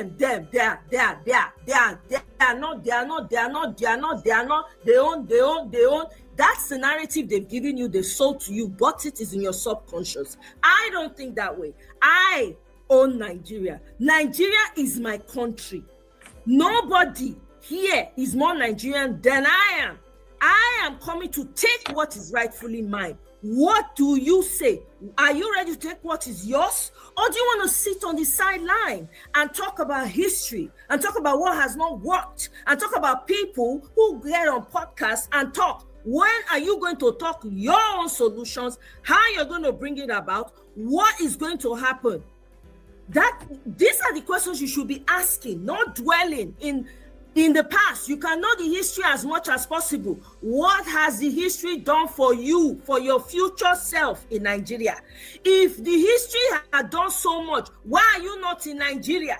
Why are you not a representative from your state or your local government? Why are you not in the Senate office pushing policies that will work for you? Why? So please, let's not do this. Again, maybe you were not here when the show started. We're talking solutions here. I am not Dr. Damages. After I leave, you guys can go back to your regular programming of talking about history, what's not working, what's working, who blame who this, do this. I'm not interested, Mr. Dexter. And it's not about you. It's not personal. I don't have anything against you. I don't know you. I'm just telling you how I feel about this. Nigeria is very personal to me. I carry Nigeria for head. Okay, women are dying every day in Nigeria. Children are dying every day. You think I have time to be talking about what history did? No.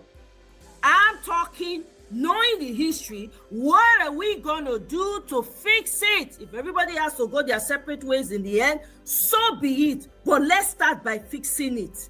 Please, let me come to the new person, then you can talk if you want to talk. And the Movement Radio, welcome, sir. Long time, bro. Omoye, my apologies. Please, can you put me back? Omoye. Okay. Welcome, sir. Omoye, God bless you. I have vowed never to come on this program ever again. And even before my vow, they have blocked me because they are afraid of the truth. They blocked Alaba Ferreira. I can't comment. My comment can't be seen. My messages can't be seen. It's okay. They're just acting the Nigerian leadership script, which is what they are. But you're a very truthful woman, and you have come here today to tell them the truth. I hope the men here will rise up to be men and listen. You see, Nigeria has only 3 problems, not tribal, not religion, only 3. 1, our collective silence. 2, the enemies within. And 3, the ruiners. I am not interested in the ruiners, because if the enemies within are identified and castigated, our collective voices will rise and the ruiners will run away. But the problem is a lot of us work with the system and they don't even know they are working with the system. So when they kicked me out here and blocked me, we started the movement radio. This is because we know that it is the minds of our people that is in bondage. And if we can free their minds, the rest will follow. Because the biggest chain the oppressor has against the oppressed is their mind. And a lot of people historically didn't start in 1960, it didn't start in 1914. It started 450 years ago when they came to our shores. You see, the education they gave us, our parents, I can go on and on. That lady, Farida Bemba Noberema, gave it all in her paper she submitted to the international community of what it has led us to be zombies. We have become zombies in our own land. And until the chiefs rise up to be lions, nobody's coming to save us. Nobody. Trump is not coming. Nobody is coming. And all these educated people who speak big English confuse the masses, confuse matters, muddled up issues, rather than be the hope, the candle, the light that will change our people who are in darkness. They become the shame and the betrayers of that country. But we're not here to talk about that. We're here about solution. Solution is what you're doing. Solution is what every educated Nigerian should be doing. Enlightening the people, enlightening the masses, educating our people, freeing their mind, making them, changing the narrative so that they know how powerful they are. How powerful we are. Because we don't know our strength. We think the ruiners are the powerful ones. They have no power. Your mics are on, please. Mr. Alaba, go ahead. Okay. Good. Yes, can you hear me now? Yes, if we use our power, these ruiners will run away. But there are too many enemies within. And there are some of them with you on this planet. They come every day. They think mourning and ranting is the solution, as long as they can point a finger at somebody. As sad as the news is, Tinubu is not the problem of Nigeria. It's just a symptom of the problem.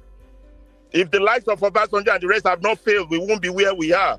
But we can drive them all out because they are all ruiners. Only if we discover ourselves with the courage God has given us, so we can live like true human beings. All these cowards that come on the here thinking they are superstars because they have a microphone, talk garbage, muddled up issues. I like the way you dealt with them today. God continue to bless you. Please tune into the movement radio where we talk about solution. Thank you for giving me a microphone. Thank you very much, Mr. Alaba. I really appreciate it. Thank you. Thank you. Thank you so much. Thank you so much. Also, if you don't mind, I just want to so everybody wants to one of them now tried to attack me, to castigate me. Let's hear him talk. And another one, the second one, you cut them to order. We will keep watching. They want to try to attack me. Nonsense. Alaba, you see, even your being here right now is because we permitted you to be here. I will not sit here and allow you to say that and get away with it. Nobody stopped you. You are being unruly, just like what happened earlier in this program. Nobody ever stopped you from coming here. You decided on your own. And we have always encouraged people to go have their own program. If you're not being allowed to express yourself here, there's nothing that stops you from going to start your own. You see your behavior right now, and that's what you want people to relate. I just want to say, Ola, I see your hand up, but we will take you as soon as we finish this video. I see, sorry, I said Ola. I see your hand up. Please be patient. We will take you to speak as soon as we finish this video. So let's continue. So one of them tried to attack me and castigate me. All these educated illiterates. Yeah, continue. On their own platform. You caused why you are stopped from coming. And you are not the first person. There are other people who have also done that. And we are not going to change the policy because of you.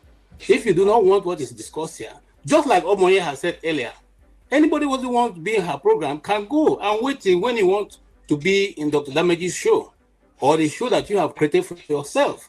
The internet is free. Okay, but you cannot come and decide what should happen and how long you should speak and what you should speak, whether it's within the content of the program or not. So please, let's not make it look as if this platform is never for certain people. Can I respond? Or okay, so please, no, you're not going to respond because you are not here to run the program. That's always the problem. That's always the problem. So when people come, he doesn't want you to respond. He doesn't want me to respond. Yeah, what you guys have always been doing. They are afraid of the truth. That's refused, their problem. Then the person becomes. And these are educated people. These are people living abroad.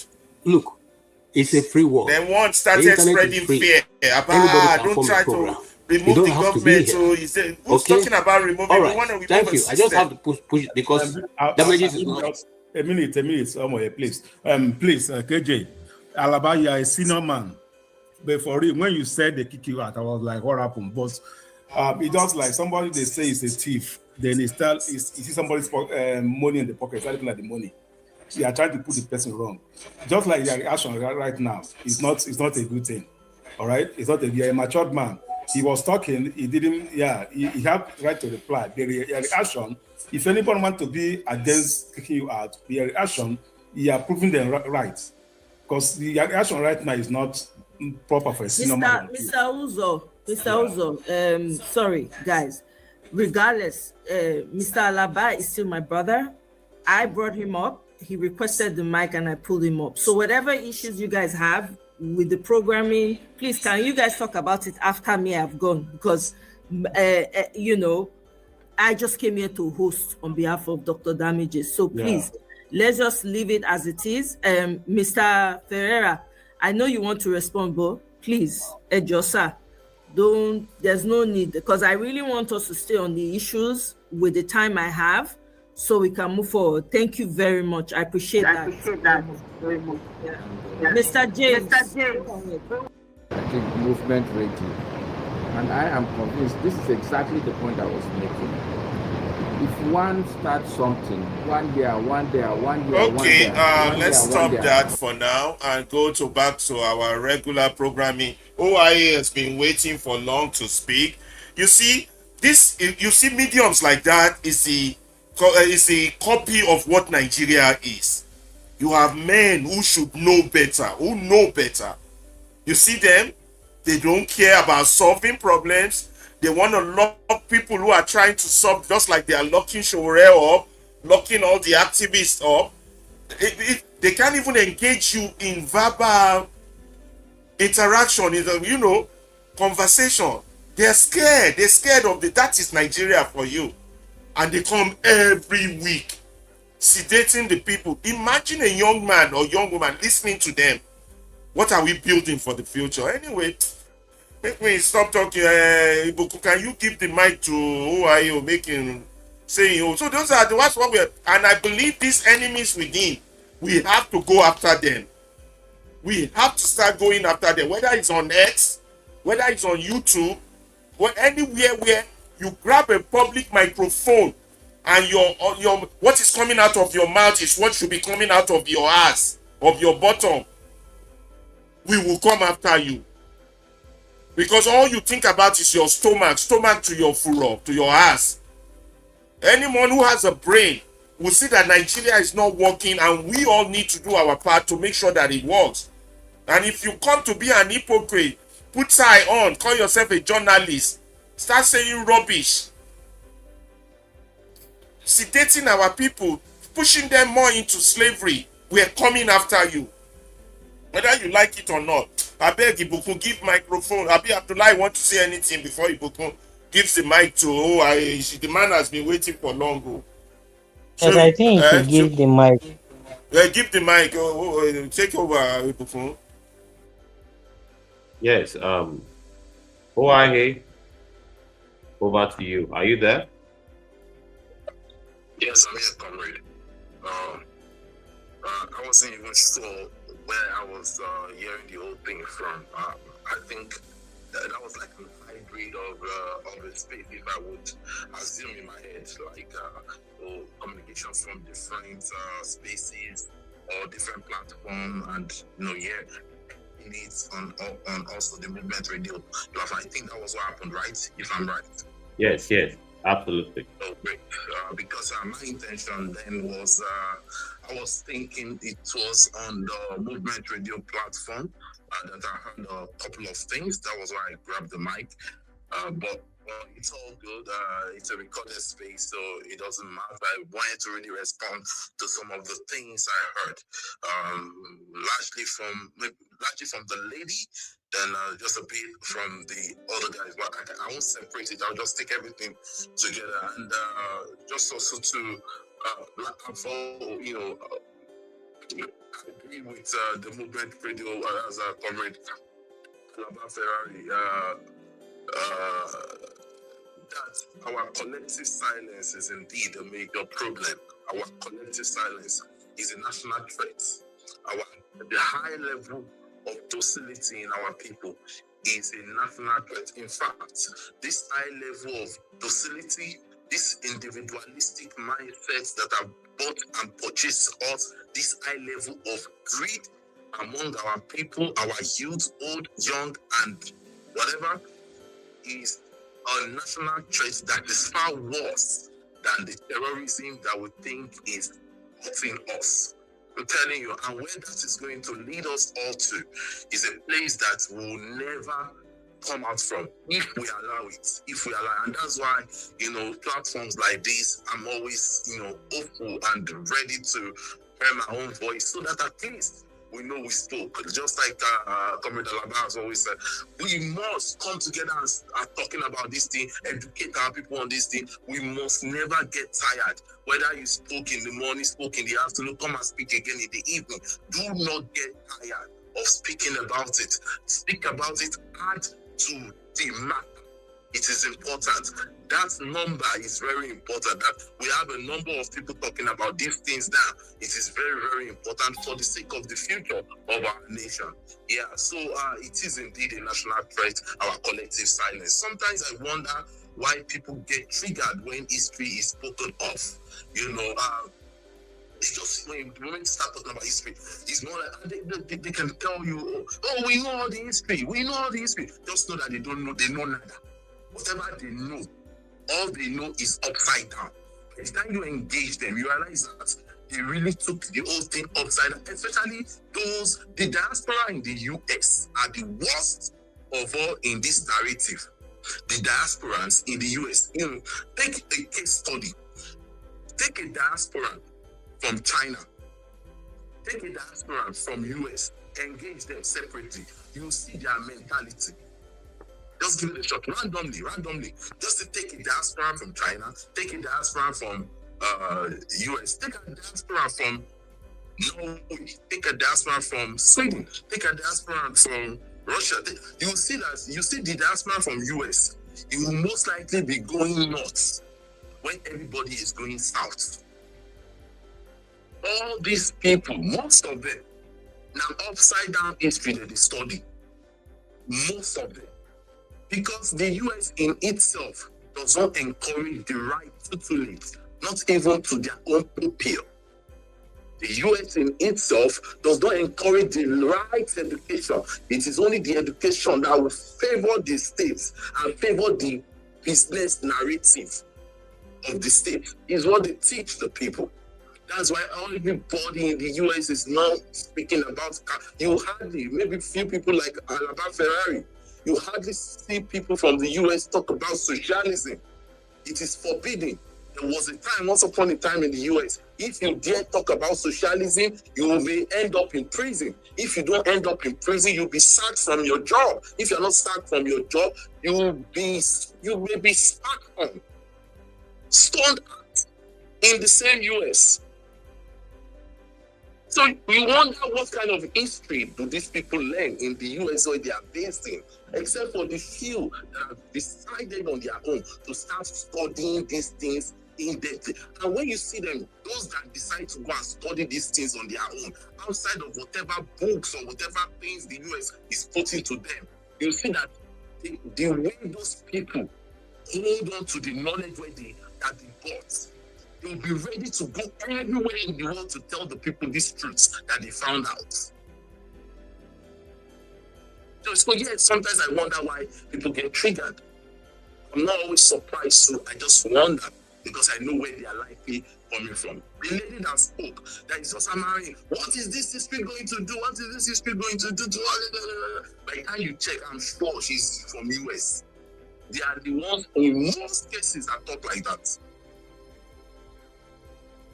I'm just guessing, I may not be right. So it's not really about anyway. Let's talk to our people, because they don't know, or they don't want the knowledge. They want a solution. That's how these people operate.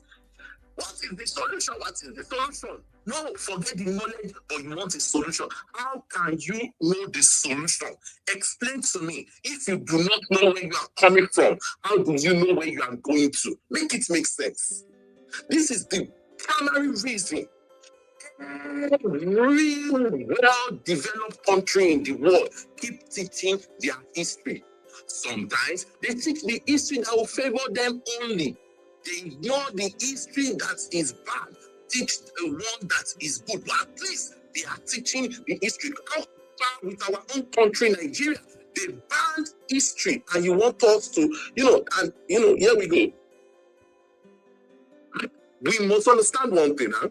No matter how good you are in your art, no matter how skillful you are, no matter how wealthy you are, and that you have a good art, you cannot make a meaningful impact in this country, Nigeria, under a corrupt system.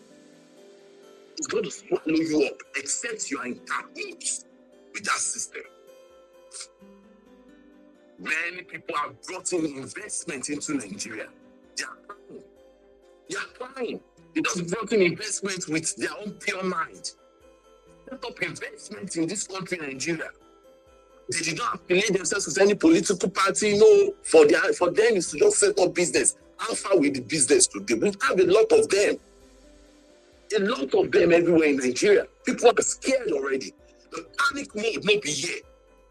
Panic mode not be here. You have a government of Bola Ahmed Tinubu thinking in his own nonsensical head that our national assets should be on the stock markets. And we are here thinking you can make any meaningful impact under that government. There was a guy that spoke one day on a show, I think on Arise TV or one of those media TV, I can't say.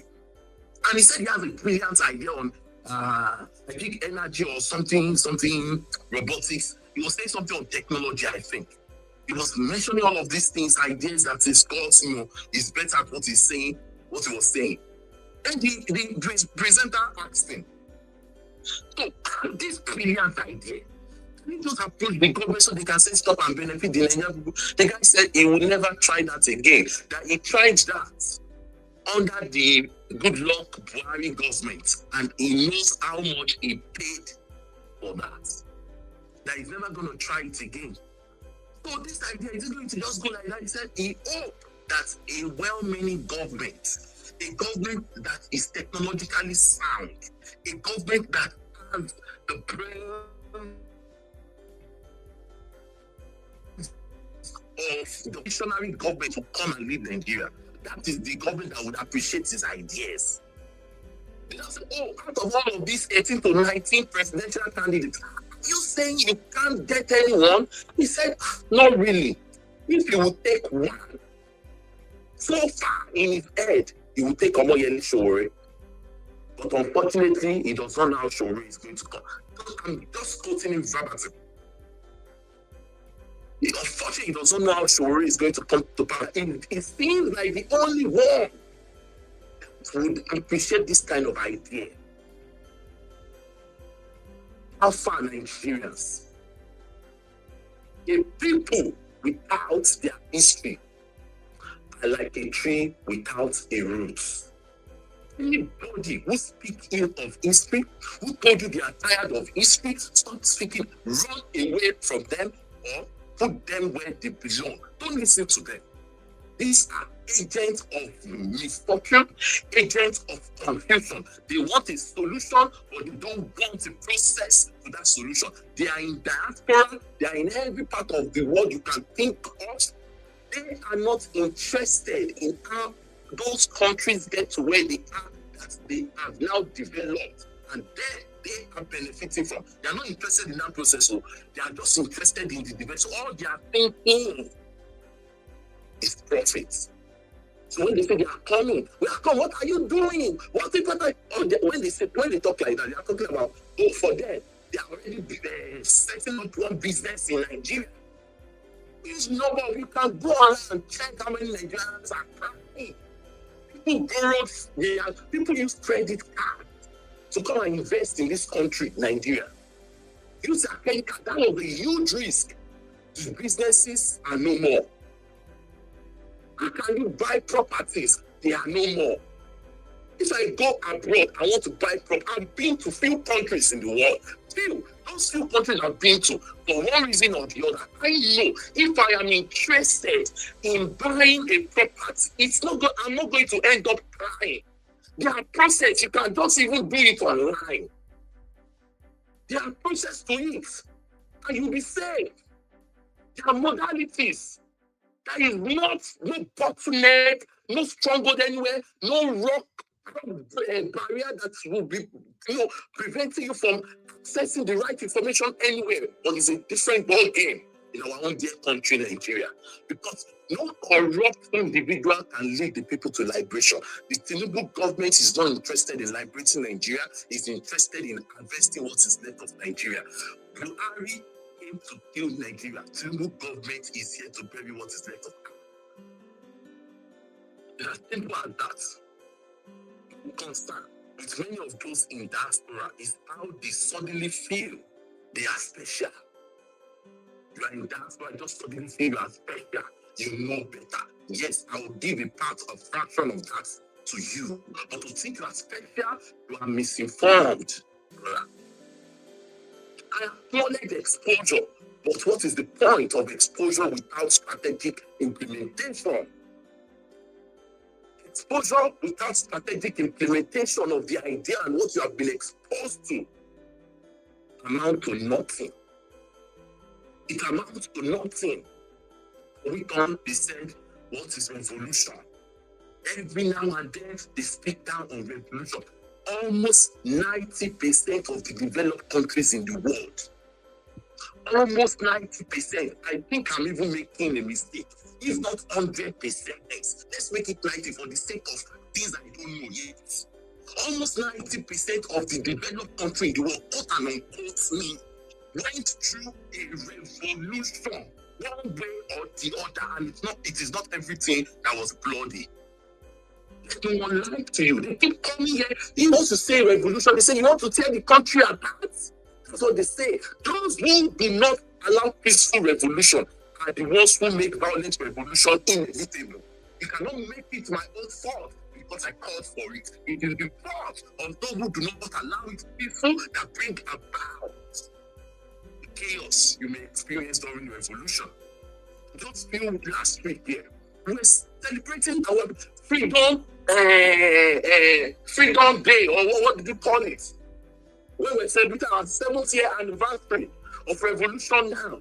Because everybody in the world knows that our movement is peaceful. We've never carried arms, we've never carried wood, we've never carried cutlass. All we carried is our fists held up high, our backs held up high, with our foot on the ground and boot on the ground.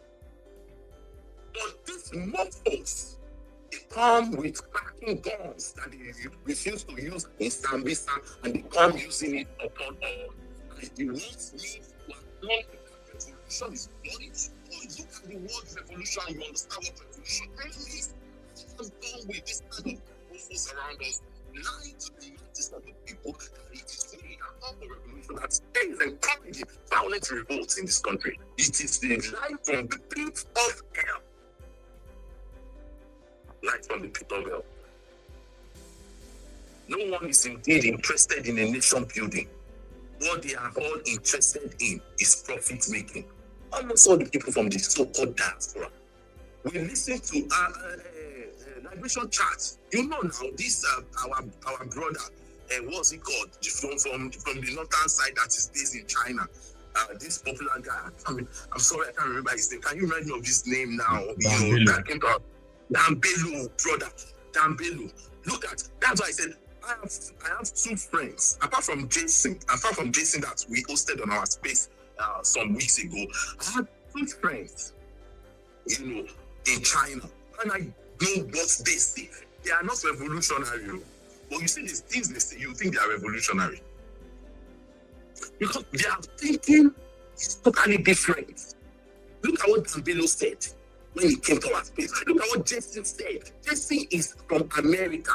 Look at what he said when he came. He is not a revolutionary. Look at things he's saying. Look at the solution is profound.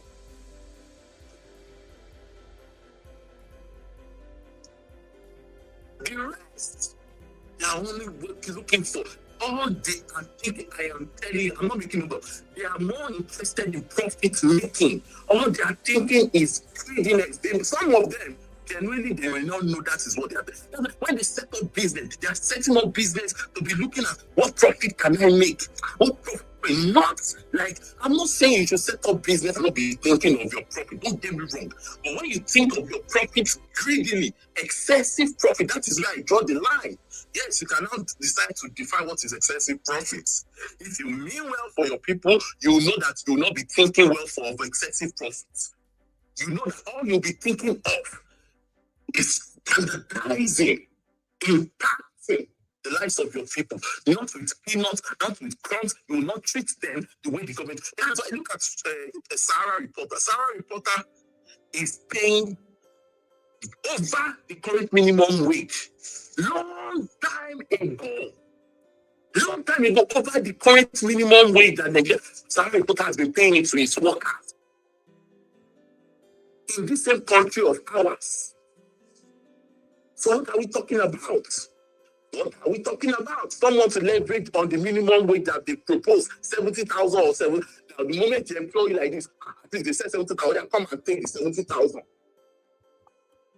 But you have the capacity to pay more, but you refuse.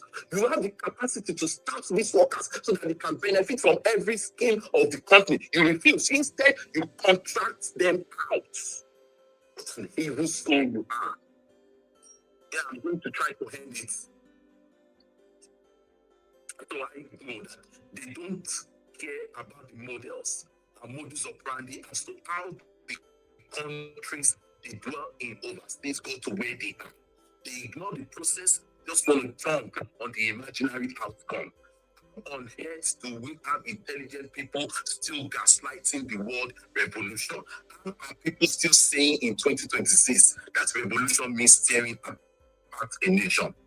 Revolution means change of a system only. Those who do not allow peaceful revolution are the ones who make violent revolution inevitable. Then I end it here for now. Thank you.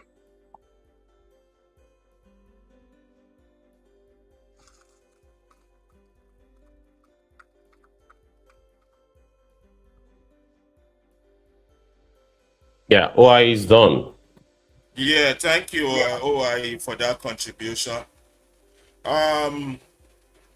We've been here for almost 3 hours. We should be rounding up. What else? What else? What else we got for today? We might have to postpone all activities. It's raining heavily here in Chicago. Oh, so yeah, we have tried a lot. We tried a lot. today. So that was a good show we had. Let's thank the people. Let's start first of all with the people on YouTube. Let me do my own, then each of us will do our own. I didn't even ask Abdullah if he had any comments on the video or things like that. But first, before I go on, let me read this.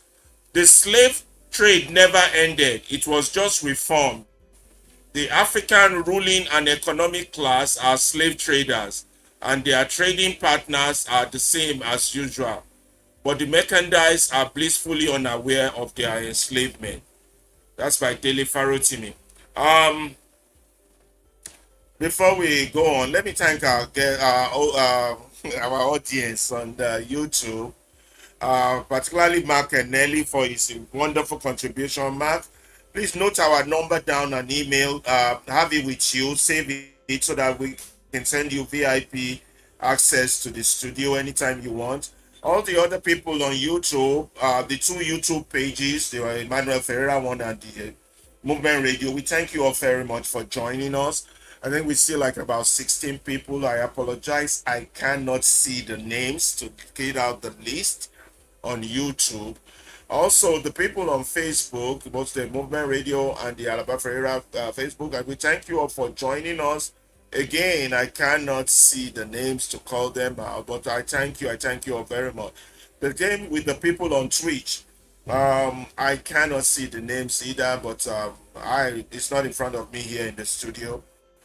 Maybe Amusa can see it, but we'll talk about that later. But we thank you all very much. Who else? X, the two X, the video X. We thank those that are listening, visioning. We thank the people that are on the speaker section of the X. And by the way, we did Abdullahi and Ibukun, we spelled Fuedal wrong. That's not good. You know, our enemies will pick up on that. You know, that's the first thing they will attack us on.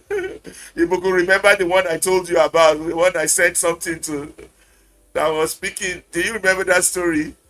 He said, Yeah, when I was talking remember. about that car, I said I did not spell eating right. Anyway, we spelled Fuedal wrong on that X page. That Fuedal is FEU, whatever, but we had the letters beforehand. Once we catch our own mistake, there's no problem. The problem is when they catch it for us, that's when they want to use it against us.